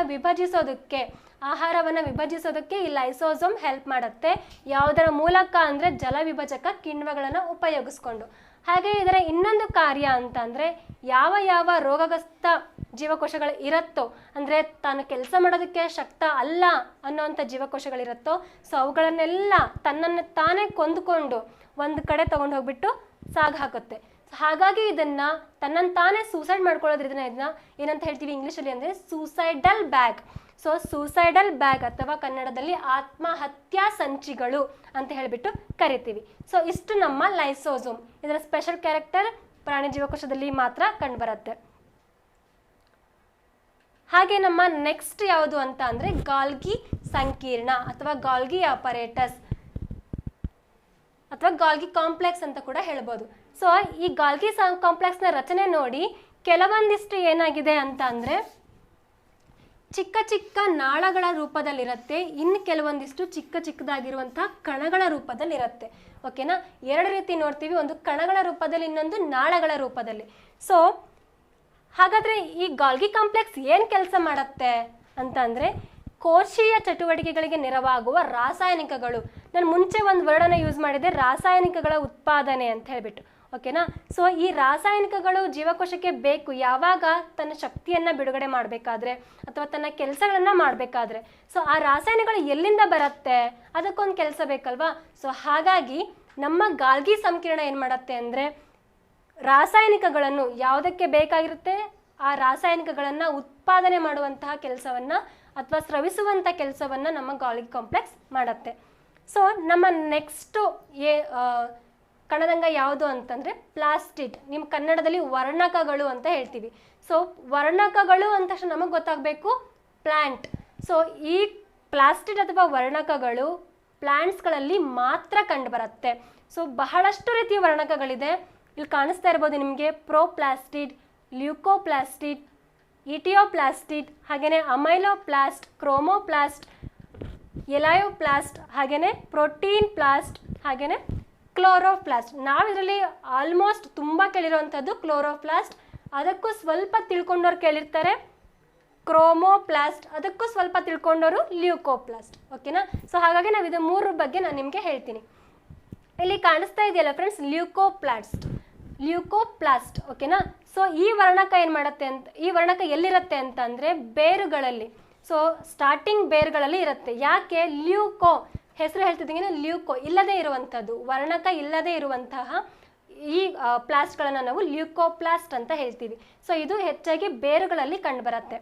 ಹಾಗೆಯೇ ಇಲ್ಲಿ ನೋಡಿ ಕ್ರೋಮೋಪ್ಲಾಸ್ಟ್, ನೀವು ನೋಡ್ತಾ ಇರ್ಬೋದು, ಇದರ ಒಳಗಡೆ ಹಲವಾರು ಬಣ್ಣಗಳು ಕಾಣಿಸ್ತಾ ಇದೆ. ರೆಡ್, ಆಮೇಲೆ ಆರೆಂಜ್, ಹೀಗೆ ಹಲವಾರು ಬಣ್ಣಗಳಿರುತ್ತೆ. ನಾವಿವಾಗ ಏನು ಕಲರ್ ಎಲೆಗಳನ್ನು ನೋಡ್ತೀವಿ ಪ್ಲಾಂಟ್ಸ್ಗಳಲ್ಲಿ ಅಥವಾ ಕಲರ್ ಹೂಗಳನ್ನು ನೋಡ್ತೀವಿ, ಸೊ ಅದೆಲ್ಲದಕ್ಕೂ ಕೂಡ ಕ್ರೋಮೋಪ್ಲಾಸ್ಟ್ ಇದೆಯಲ್ಲ ಅದು ಹೆಲ್ಪ್ ಮಾಡುತ್ತೆ. ಫೈನಲ್ ಆಗಿ ನಮಗೆಲ್ಲರಿಗೂ ಗೊತ್ತಿರುವಂಥದ್ದು ಕ್ಲೋರೋಪ್ಲಾಸ್ಟ್. ಓಕೆನಾ, ಸೊ ಈ ಕ್ಲೋರೋಪ್ಲಾಸ್ಟ್ ಅಂತ ನಮಗೆ ಗೊತ್ತೇ ಇದೆ. ಸಸ್ಯಗಳು ಹಸಿರಾಗಿರೋದಕ್ಕೆ ಕಾರಣ ಈ ಕ್ಲೋರೋಪ್ಲಾಸ್ಟ್. ಹಾಗಾದರೆ ಹಸಿರಾಗಿರೋ ಸಸ್ಯಗಳು ಕ್ಲೋರೋಪ್ಲಾಸ್ಟ್ ಮಾತ್ರ ಹೊಂದಿರುತ್ತಾ, ಅಂದರೆ ಹರಿತನ್ನು ಮಾತ್ರ ಹೊಂದಿರುತ್ತಾ? ಇಲ್ಲ. ಸೊ ಹರಿತಿನ ಜೊತೆಗೆ ಅಥವಾ ಕ್ಲೋರೋಫಿಲ್ನ ಜೊತೆಗೆ ನಾವೇನು ಕ್ರೋಮೋಪ್ಲಾಸ್ಟಲ್ಲಿ ಇರುವಂಥ ಬಣ್ಣಗಳು ಅದಿಷ್ಟನ್ನು ಹೊಂದಿರುತ್ತೆ. ಫಾರ್ ಎಕ್ಸಾಂಪಲ್, ನಿಮಗೆ ಕ್ರೊಮೆಟೋಗ್ರಫಿ ಅನ್ನೋ ಒಂದು ಎಕ್ಸ್ಪೆರಿಮೆಂಟ್ ಕೇಳಿರ್ಬೋದು. ಆ ಕ್ರೊಮೆಟೋಗ್ರಫಿನಲ್ಲಿ ಒಂದು ಚಿಕ್ಕ ಹಸಿರು ರಸವನ್ನು, ಎಲೆನ ಹಸಿರು ರಸವನ್ನು ನೀವು ಪ್ರಯೋಗಕ್ಕೆ ಒಳಪಡಿಸಿದಾಗ ಮೊದಲನೆಯದಾಗಿ ಸ್ಟಾರ್ಟಿಂಗ್ ಸ್ಟೇಜಿಂದ ಎಂಡ್ ಸ್ಟೇಟ್ವರೆಗೂ ಎಷ್ಟು ಬಣ್ಣಗಳಿದೆ ಅನ್ನೋದು ಪೂರ್ತಿಯಾಗಿ ನಿಮಗೆ ಕಾಣಿಸುತ್ತೆ. ಓಕೆನಾ, ಆ ಕ್ರೊಮೆಟೋಗ್ರಫಿನ ಸರ್ಚ್ ಮಾಡಿ ನೋಡಿ. ನಿಮಗೆ ಯೆಲ್ಲೋ ಕಲರ್ ಬಣ್ಣ ಇದ್ದರೆ ಅದಕ್ಕೆ ಏನಂತ ಕರೀತಾರೆ, ಎಕ್ಸಾಂಥೋಫಿಲ್. ಸೊ ಆ ರೀತಿ ರೆಡ್ ಕಲರ್ ಇದ್ದರೆ ಏನಂತ ಕರೀತಾರೆ. ಸೊ ಅದಿಷ್ಟು ಕೂಡ ಕ್ರೋಮೋಪ್ಲಾಸ್ಟಲ್ಲಿ ಬರುತ್ತೆ. ಜೊತೆಗೆ ಈ ಕ್ಲೋರೋಪ್ಲಾಸ್ಟಲ್ಲಿ ಕೂಡ ಆ ಬಣ್ಣಗಳು ಇರುತ್ತೆ. ಹಾಗಾದರೆ ಕ್ಲೋರೋಪ್ಲಾಸ್ಟನ್ನು ನೋಡಿ. ಈ ಕ್ಲೋರೋಪ್ಲಾಸ್ಟ್ಗೆ ಎರಡು ರೀತಿಯಾದಂತಹ ಮೆಂಬ್ರೇನ್ಸ್ ಇರುತ್ತೆ. ಒಂದು ಔಟರ್ ಮೆಂಬ್ರೇನ್ ಮತ್ತು ಇನ್ನೊಂದು ಇನ್ನರ್ ಮೆಂಬ್ರೇನ್. ಓಕೆನಾ, ಸೊ ಇಲ್ಲೊಂದಿಷ್ಟು ರಚನೆಗಳು ಕಾಣಿಸ್ತಾ ಇದೆ ಫ್ರೆಂಡ್ಸ್. ಈ ರಚನೆಗಳು ಚಿಕ್ಕ ಚಿಕ್ಕ ಬಟನ್ಸ್ ಮೇಲೆ ಒಂದ್ರ ಮೇಲೆ ಒಂದು ಬಟನ್ಸ್ ಕೂತಾಗ ಆಗಿದೆ. ಸೊ ಅದಿಷ್ಟನ್ನು ಸೇರಿಸ್ಬಿಟ್ಟು ನಾವು ಗ್ರಾನಮ್ ಅಂತ ಹೇಳ್ತೀವಿ. ಅಂದರೆ ಒಂದು ಸಿಂಗಲ್ ಈ ರೀತಿ ಕಾಣಿಸ್ತಿದೆಯಾ ಓವಲ್ ಶೇಪಲ್ಲಿ. ಸೊ ಇದನ್ನ ಒಂದು ಸಿಂಗಲನ್ನು ನಾವು ಗ್ರಾನಾ ಅಂತ ಹೇಳ್ತೀವಿ. ಕೇಳ್ಬೋದು ಗ್ರಾನಾ ಅನ್ನೋ ರಚನೆ ಯಾವುದ್ರಲ್ಲಿ ಕಂಡು ಬರುತ್ತೆ. ಸೊ ಆಸ್ ಇಟ್ ಈಸ್ ನೀವು ನೆನಪು ಮಾಡ್ಕೊಳ್ಳಿ, ಮೈಟೋಕಾಂಡ್ರಿಯಾ. ಸೊ ಇನ್ನರ್ ಫೋಲ್ಡಿಂಗ್ನ ಎಲ್ಲಿ ಕಂಡು ಬರುತ್ತೆ, ಇನ್ನರ್ ಫೋಲ್ಡಿಂಗನ್ನು ನಾವು ಏನು ಹೇಳ್ತೀವಿ ಅಂತ ಕೂಡ ಎಕ್ಸಾಮಲ್ಲಿ ಕೇಳಬಹುದು. ಯಾರಿಗೆ ಅಂತಂದರೆ ಯಾರು ಕೋರ್ ಸಬ್ಜೆಕ್ಟ್ ಇರ್ತಿರೋ ಅವರಿಗೆ ತುಂಬ ಈ ರೀತಿ ಕ್ವಶನ್ಸು ಬರ್ತಾ ಇರುತ್ತೆ. ಸೊ ಅದಾದಮೇಲೆ ಸ್ಟ್ರೋಮಾ, ಈ ದ್ರವದ ರೂಪದಲ್ಲಿ ಸ್ಟ್ರೋಮಾ ಇರುತ್ತೆ. ಓಕೆನಾ. ಸೊ ಹಾಗಾದರೆ ನಿಮಗೆಲ್ಲ ಗೊತ್ತೇ ಇದೆ ಹರಿತಿನ ಕೆಲಸ ಆಹಾರ ಸಂಗ್ರಹಣೆ ಮಾಡೋದು, ಮತ್ತು ಎಲೆಯನ್ನು ಏನಂತ ಹೇಳ್ತೀವಿ, ಅಡುಗೆ ಮನೆ. ಯಾವುದ್ರ ಅಡುಗೆ ಮನೆ? ಸಸ್ಯದ ಅಡುಗೆ ಮನೆ ಅಂತ ಕೂಡ ಹೇಳ್ತೀವಿ. ಇದ್ರ ಬಗ್ಗೆ ನಾನು ಹೆಚ್ಚಿಗೆ ಹೇಳಬೇಕಾಗಿಲ್ಲ ಅಂತ ಅಂದ್ಕೋತೀನಿ. ತುಂಬಾ ವಿಚಾರಗಳು ನಿಮಗೂ ಕೂಡ ಗೊತ್ತಿರುತ್ತೆ. ಹಾಗಾದರೆ ನಮ್ಮ ನೆಕ್ಸ್ಟ್ ಪೊರೆ ರಹಿತ ಕಣದಂಗಗಳು. ಇದುವರೆಗೂ ನೀವು ತಿಳ್ಕೊಂಡ್ವಿ ಪೊರೆ ಸಹಿತ ಕಣದಂಗಗಳು. ಸೊ ಈಗ ನೀವು ತಿಳ್ಕೊತೀರಾ ಪೊರೆ ರಹಿತ ಕಣದಂಗಗಳು ಅಂದರೆ ಯಾವ ಯಾವ ಕಣದಂಗಗಳಿಗೆ ಪೊರೆ ಇಲ್ಲವೋ ಅವುಗಳನ್ನು ನಾವು ಪೊರೆ ರಹಿತ ಕಣದಂಗಗಳು ಅಂತ ಹೇಳ್ತೀವಿ. So first one ribosome. ಈ ರೈಬೋಸೋಮನ್ನು ನಾನು ಈಗ ಆಲ್ರೆಡಿ ಒನ್ ಟೈಮ್ ಯೂಸ್ ಮಾಡಿದೆ. ಎಂಡೋಪ್ಲಾಸ್ಮಿಕ್ ರೆಟಿಕ್ಯುಲಮ್ನ ಮೇಲೆ ಚಿಕ್ಕ ಚಿಕ್ಕ ಕಾಳಿನಂತಹ ರಚನೆಗಳು ಕಂಡುಬರುತ್ತೆ. ಸೇಮ್ ಡಿಟ್ಟೋ ರಾಗಿ ಕಾಳಿನ ಥರ ರಚನೆಗಳು ಕಂಡುಬರುತ್ತೆ. ಸೊ ಆ ರಚನೆಗಳನ್ನು ನಾವು ರೈಬೋಸೋಮ್ ಅಂತ ಹೇಳ್ತೀವಿ. ಸೊ ಈ ರೈಬೋಸೋಮ್ ಒಳಗಡೆ ಏನಿರುತ್ತೆ ಅಂದರೆ ಪ್ರೋಟೀನ್. ಸೊ ಇದು ಪ್ರೋಟೀನನ್ನು ಸ್ರವಿಸೋದಕ್ಕೋಸ್ಕರನೇ ಇರುವಂತಹ ಕಣದಂಗ. ಹಾಗಾಗಿ ಇದನ್ನು ಪ್ರೋಟೀನ್ ಕಾರ್ಖಾನೆ ಅಂತ ಕೂಡ ನಾವು, ಪ್ರೋಟೀನ್ ಫ್ಯಾಕ್ಟರಿ ಅಂತ ಕೂಡ ನಾವು ಹೇಳ್ತೀವಿ. ಸರಿನಾ.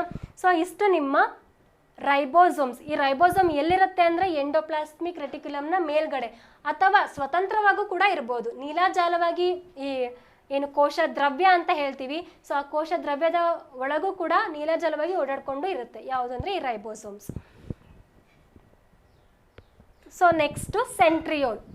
ಸೆಂಟ್ರಿಯೋಲ್ ಬಗ್ಗೆ ನಿಮಗೆ ಆಲ್ರೆಡಿ ಗೊತ್ತಿರೋಕ್ಕಿಂತ ಹೆಚ್ಚು ನಾವು ಯೂಸ್ ಮಾಡಲ್ಲ ಈ ವರ್ಡನ್ನು. ಯಾಕೆ ಅಂದರೆ ಒಂದು ಜೀವಕೋಶದಲ್ಲಿ ಕನಿಷ್ಠ 2 ಸೆಂಟ್ರಿಯೋಲ್ಗಳು ಇರುತ್ತೆ. ಸೊ ಹಾಗಾದರೆ ಈ ಸೆಂಟ್ರಿಯೋಲ್ಗಳು ಎಲ್ಲ ರೀತಿಯಾದಂತಹ ಶೈವಲ, ಶಿಲೀಂಧ್ರ ಮತ್ತು ಪ್ರಾಣಿ ಜೀವಕೋಶಗಳಲ್ಲೂ ಕೂಡ ಏನು ಮಾಡುತ್ತೆ, ಕಂಡು ಬರುತ್ತೆ.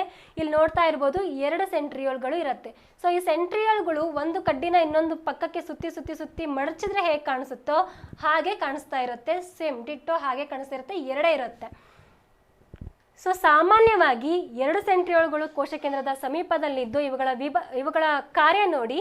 ಈ ಸೆಂಟ್ರಿಯೋಲ್ನ ಕಾರ್ಯ ಕೋಶದ ವಿಭಜನೆ. ನಾನು ನಿಮಗೆ ಮುಂಚೆನೇ ಹೇಳಿದ್ದೆ, ಸ್ಕಿನ್ ಔಟ್ ಆದರೆ ಕೋಶದ ವಿಭಜನೆ ಆಗಿಬಿಟ್ಟು ನಮಗೆ ಸ್ಕಿನ್ ರೀಅಪಿಯರ್ ಆಗುತ್ತೆ ಅಂತ.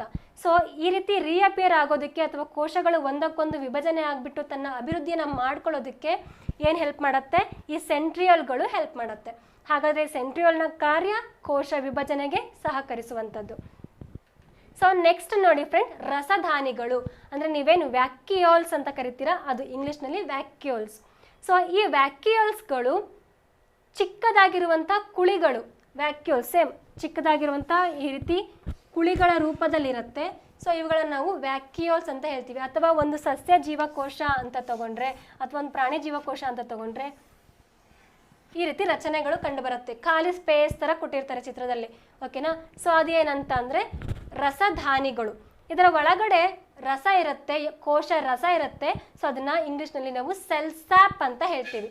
ಸೊ ಸೆಲ್ ಸ್ಯಾಪ್ ಅಂತ ಹೇಳ್ತೀವಿ. ಹಾಗಾದರೆ ಇದರ ಕೆಲಸ ಏನು, ಈ ರಸಧಾನಿಯ ಕೆಲಸ ಏನು ಅಂತ ನಾವು ನೋಡಿದಾಗ, ಜೀವಕೋಶದ ಸಂಗ್ರಾಹಕವಾಗಿದ್ದು ಆಹಾರ ಮತ್ತು ಹೆಚ್ಚಾಗಿರುವಂಥ ನೀರು ಮತ್ತು ತ್ಯಾಜ್ಯ ವಸ್ತುಗಳನ್ನು ಸಂಗ್ರಹಿಸಿಟ್ಕೊಂಡು ತನ್ನ ಬ್ಯಾಲೆನ್ಸನ್ನು ಕಾಪಾಡುತ್ತೆ. ಹಾಗೆಯೇ ಹೊರ ಹಾಕೋದಾಗಿರ್ಬೋದು, ತನ್ನಲ್ಲಿ ಬಂದಂತಹ ಆಹಾರ ಮತ್ತು ನೀರನ್ನು ಶೇಖರಣೆ ಮಾಡಿಟ್ಕೊಳ್ಳುವಂಥದ್ದಾಗಿರ್ಬೋದು.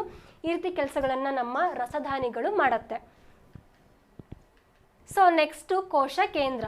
ಸೊ ನೋಡಿ, ಇದು ಯಾವ ಆರ್ಗಾನೆಲ್ ಅಂತಲೂ ಕೂಡ ನಾವು ಕನ್ಸಿಡರ್ ಮಾಡೋದಿಲ್ಲ. ಈ ಕೋಶ ಕೇಂದ್ರಕ್ಕೆ 2 ರೀತಿಯಾದಂತಹ ಪೊರೆ ಇರುತ್ತೆ ಫ್ರೆಂಡ್ಸ್. ಇದು ಸ್ವಲ್ಪ important. The whole cell is depending on this only.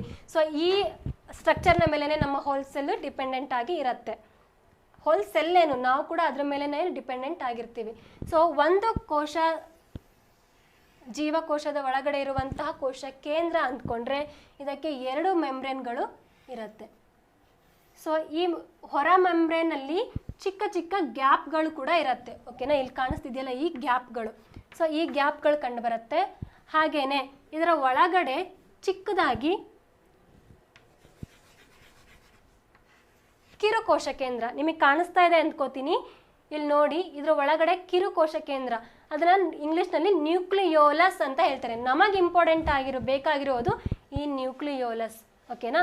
So ಕೋಶ ಕೇಂದ್ರದಲ್ಲಿ ಇಂಪಾರ್ಟೆಂಟ್, ನ್ಯೂಕ್ಲಿಯೋಲಸ್ ಯಾಕೆ ಅಂದರೆ ನಮ್ಮ ಹೋಲ್ ಕ್ಯಾರೆಕ್ಟರ್ ಡಿಪೆಂಡೆಂಟ್ ಆಗಿರೋದು ಈ ನ್ಯೂಕ್ಲಿಯಸ್ನಲ್ಲಿ ಇರುವಂತಹ ಕ್ರೊಮ್ಯಾಟಿನ್ ಒಳಗಡೆ. ಓಕೆನಾ. ಆಮೇಲೆ ಇಲ್ಲಿ ಚಿಕ್ಕದಾಗಿ ನಾನೇ ಡ್ರಾ ಮಾಡ್ತೀನಿ. ಇಲ್ಲಿ ಚಿಕ್ಕದಾಗಿ ಹೀಗೆ ಫೈಬರ್ಸ್ ಪೂರ್ತಿ ಏನಾಗಿರುತ್ತೆ, ಈ ಫೈಬರ್ಸ್ ಥರ ಸುತ್ಕೊಂಡಿರುತ್ತೆ, ಸುರುಳಿ ಆಕಾರ ಸುತ್ಕೊಂಡ್ಬಿಟ್ಟಿರುತ್ತೆ. ಸೊ ಇವುಗಳನ್ನು ನಾವು ಕ್ರೊಮ್ಯಾಟಿನ್ ಅಂತ ಹೇಳ್ತೀವಿ. ಓಕೆನಾ. ಕ್ರೊಮ್ಯಾಟಿನ್ ಅಂದರೆ ಕ್ರೊಮ್ಯಾಟಿನ್ ಫೈಬರ್ಸ್ಗಳಂತ ಹೇಳ್ತೀವಿ. ಯಾಕೆ ಅಂದರೆ ಅದು ನೀಲಾಜಾಲವಾಗಿ ಚಿಕ್ಕ ಚಿಕ್ಕ ನಾಳಗಳ ಥರ ಏನಾಗಿರುತ್ತೆ ಸುತ್ಕೊಂಡ್ಬಿಟ್ಟಿರುತ್ತೆ, ಅದನ್ನು ನಾವು ಕ್ರೊಮ್ಯಾಟಿನ್ ಅಂತ ಹೇಳ್ತೀವಿ. ಹಾಗೆಯೇ ಫ್ರೆಂಡ್ಸ್, ಈ ಕ್ರೊಮ್ಯಾಟಿನ್ ಕಾಲಕ್ರಮೇಣ ಏನಾಗುತ್ತೆ ಅಂತಂದರೆ ಕ್ರೋಮೋಝೋಮ್ಗಳಾಗಿ ವಿಭಜನೆ ಆಗಿಬಿಟ್ಟು ಕ್ರೋಮೋಝೋಮ್ಗಳಾಗಿ ಬದಲಾವಣೆಯನ್ನು ಹೊಂದುತ್ತೆ. ಸೊ ಈ ಕ್ರೋಮೋಝೋಮ್ ಅನ್ನೋ ವರ್ಡ್ ನಿಮಗೆ ತುಂಬ ಫೆಮಿಲಿಯರ್ ಇದೆ ಅಂತ ಅಂದ್ಕೋತೀನಿ. ಹಾಗಾದರೆ ಈ ಕ್ರೋಮೋಝೋಮ್ ಹೇಗಿರುತ್ತೆ ಅಂತ ತಗೊಂಡ್ರೆ ಮಧ್ಯ ಒಂದು ಸೆಂಟರ್, ಸೊ 4 ವಿಂಗ್ಸ್ ಥರ ಇರುತ್ತೆ. ಸೊ ಇದನ್ನು ನಾವು ಕ್ರೋಮೋಝೋಮ್ ಅಂತ ಹೇಳ್ತೀವಿ. ಸೊ ಈ ಒಂದು ವಿಂಗ್ ಒಳಗಡೆ ವಿಭಜನೆ ಮಾಡಿದಾಗ ನಮಗೆ DNA ರಚನೆ ಸಿಗುತ್ತೆ. ನೋಡಿ, ಕೋಶ ಕೇಂದ್ರದ ಒಳಗಡೆ ಕಿರುಕೋಶ ಕೇಂದ್ರ, ಸೊ ಅದರ ಸುತ್ತ ಕ್ರೊಮ್ಯಾಟಿನ್ ಫೈಬರ್, ಆ ಕ್ರೊಮ್ಯಾಟಿನ್ ಫೈಬರ್ ಒಳಗಡೆ ಏನಿದೆ ಕ್ರೋಮೋಝೋಮ್ಸ್. ಸೊ ಅಂದರೆ ವರ್ಣತಂತುಗಳು ಅಂತ ಹೇಳ್ತಿರಲ್ಲ ನೀವು, ಅದು ಕ್ರೋಮೋಝೋಮ್ಸ್. ಹಾಗೆ ಕ್ರೋಮೋಝೋಮ್ನ ಒಳಗಡೆ DNA. ಓಕೆನಾ. ಸೊ ಹಾಗಾದರೆ DNA ಸ್ಪ್ಲಿಟ್ ಮಾಡಿದಾಗ ಜೀನ್ಸ್. ಓಕೆನಾ. DNA ಅಂತ ಅಂದರೆ ವಿಸ್ತೃತ ರೂಪ deoxyribonucleic acid. So deoxyribonucleic acid almost science ಸ್ಟೂಡೆಂಟ್ಸ್ಗೆ ಇದು ಫೆಮಿಲಿಯರ್ ಇರುತ್ತೆ. ಯಾರು ಸೈನ್ಸ್ ಸ್ಟೂಡೆಂಟ್ಸ್ ಅಲ್ವೋ ಅವರಿಗೆ ಸ್ವಲ್ಪ ಚಿರಪರಿಚಿತ ಮಾಡಿಕೊಂಡ್ರೆ ಬೆಸ್ಟ್ ಅಂತ ನಾನು ಅನ್ಕೋತೀನಿ. ಹಾಗಾದರೆ ಇದ್ರ ಒಳಗಡೆ ಜೀನ್ಸ್ ಇರುತ್ತೆ. ಇದನ್ನು ಕನ್ನಡದಲ್ಲಿ ನಾವು ಗುಣಾಣು ಅಂತ ಹೇಳ್ತೀವಿ. ಓಕೆನಾ. ಸೊ ಇನ್ನೊಂದು ಇಂಪಾರ್ಟೆಂಟ್, 46 ಏನಾಗಿರುತ್ತೆ ಅಂತಂದರೆ ಒಂದು ಜೀವಕೋಶದಲ್ಲಿ ಜೀನ್ಸ್ಗಳು ಇರುತ್ತೆ, ಅಂದರೆ ಕ್ರೋಮೋಝೋಮ್ಸ್ಗಳು ಒಬ್ಬ ಮನುಷ್ಯನಲ್ಲಿ ಇರುತ್ತೆ. ಸೊ ಇಷ್ಟು ನಿಮ್ಮ ಕಣದಂಗಗಳ ರಚನೆ. ಸೊ ಇಲ್ಲಿ ನಾನು ಏನು ತೋರಿಸ್ದೆ, ಕ್ರೋಮೋಝೋಮ್ಸ್ ಮತ್ತು ಕಿರುಕೋಶ ಕೇಂದ್ರ ಅಂತ. ಇಲ್ಲಿ ನೋಡಿ, ಕಿರುಕೋಶ ಕೇಂದ್ರ, ಇದರ ಒಳಗಡೆ ಇಲ್ಲೆಲ್ಲ ಕಾಣಿಸ್ತಾ ಇದೆಯಲ್ಲ, ಸೊ ಫೈಬರ್ಸ್ ಥರ ಬ್ಲೂ ಅದನ್ನು ನಾವು ವರ್ಣತಂತುಗಳು ಅಂತ ಹೇಳ್ತೀವಿ. ಇಲ್ಲಿ ಸಪ್ರೇಟಾಗಿ ಕೊಟ್ಟಿದ್ದೀವಿ ನಾವು ವರ್ಣತಂತುಗಳು, ಕ್ರೋಮೋಝೋಮ್ಸ್. ನಾನು ಇಲ್ಲೇನು ಬಿಡಿಸ್ದೆ, ಸೊ ಇದರ ರಚನೆಯನ್ನು ನೋಡಿದಾಗ ನಾವು ಹೀಗೆ ಕಾಣಿಸ್ತಾ ಇರುತ್ತೆ. ಸೊ ಇದ್ರ ಒಳಗಡೆ ಒಂದೊಂದು ಸೆಗ್ಮೆಂಟ್ ಕಾಣಿಸ್ತಾ ಇರುತ್ತೆ ನೋಡಿ. ಈ ಸೆಗ್ಮೆಂಟನ್ನು ನಾವು ಸ್ಪ್ಲಿಟ್ ಮಾಡಿದಾಗ ನಮಗೆ ಏನು DNA ಮತ್ತು ಜೀನ್ಸ್ಗಳೆಲ್ಲ ಬರುತ್ತೆ ಅದು ಕಾಣಿಸುತ್ತೆ. ಸೊ ಹೋಲ್ ಕ್ಯಾರೆಕ್ಟರ್, ನಮ್ಮ ಹೋಲ್ ಕ್ಯಾರೆಕ್ಟರ್, ಇವರು ದಪ್ಪ ಇದ್ದಾರೆ, ಇವರು ತೆಳುಗಿದ್ದಾರೆ, ಇವ್ರ ಹೇರ್ಸ್ ಚೆನ್ನಾಗಿದೆ, ಇವ್ರ ಕಣ್ಣು ಚೆನ್ನಾಗಿದೆ, ಇವ್ರ ಐಸ್ ಚೆನ್ನಾಗಿದೆ, ಇವ್ರ ಕಣ್ಣು ರೆಡ್ ಆಗಿದೆ ಅಥವಾ ಬ್ಲೂ ಆಗಿದೆ ಅಂತ ನಾವು ಏನು ಹೇಳ್ತೀವಿ. So the whole characters is depending on this only, chromosomes ಮೇಲೆ ಡಿಪೆಂಡೆಂಟ್ ಆಗಿರುತ್ತೆ. ಸೊ 46 ಕ್ರೋಮೋಝೋಮ್ಸ್ ಇರುತ್ತೆ. ಇಷ್ಟು ನಮ್ಮ ಜೀವಕೋಶದ ರಚನೆ ಮತ್ತು ಜೀವಕೋಶದ ಕಾರ್ಯ, ಹಾಗೆಯೇ ಅದರ ಅಂಗಗಳು, ಕಣದಂಗಗಳು ಯಾವ್ದ್ಯಾವ್ದಿದೆ, ಅವುಗಳ ಕಾರ್ಯ ಏನು ಅನ್ನೋದನ್ನು ನಾವು ಇಷ್ಟವರೆಗೂ ತಿಳ್ಕೊಂಡ್ವಿ ಫ್ರೆಂಡ್ಸ್. ಯಾರಿಗೆಲ್ಲ ಈ ವಿಡಿಯೋ ಇಷ್ಟ ಆಗಿದೆಯೋ ಅಥವಾ ಹೆಚ್ಚಿನ ಮಾಹಿತಿಗಳನ್ನು ತಿಳ್ಕೊಂಡ್ರಿ ಅಂತ ಅನ್ನಿಸ್ತಿದೆಯೋ, ನೀವು ಮಾಡಬೇಕಾಗಿರೋದು ಇಷ್ಟೇ, ಕಮೆಂಟ್ ಮಾಡಿ, ಶೇರ್ ಮಾಡಿ ಮತ್ತು ಲೈಕ್ ಮಾಡಿ. ಹಾಗೆಯೇ ನಮ್ಮ ಮುಂದಿನ ವಿಡಿಯೋ ಅಪ್ಡೇಷನ್ಗೋಸ್ಕರ ಸಬ್ಸ್ಕ್ರೈಬ್ ಆಗಿ. ಅಲ್ಲಿವರೆಗೂ ಧನ್ಯವಾದಗಳು.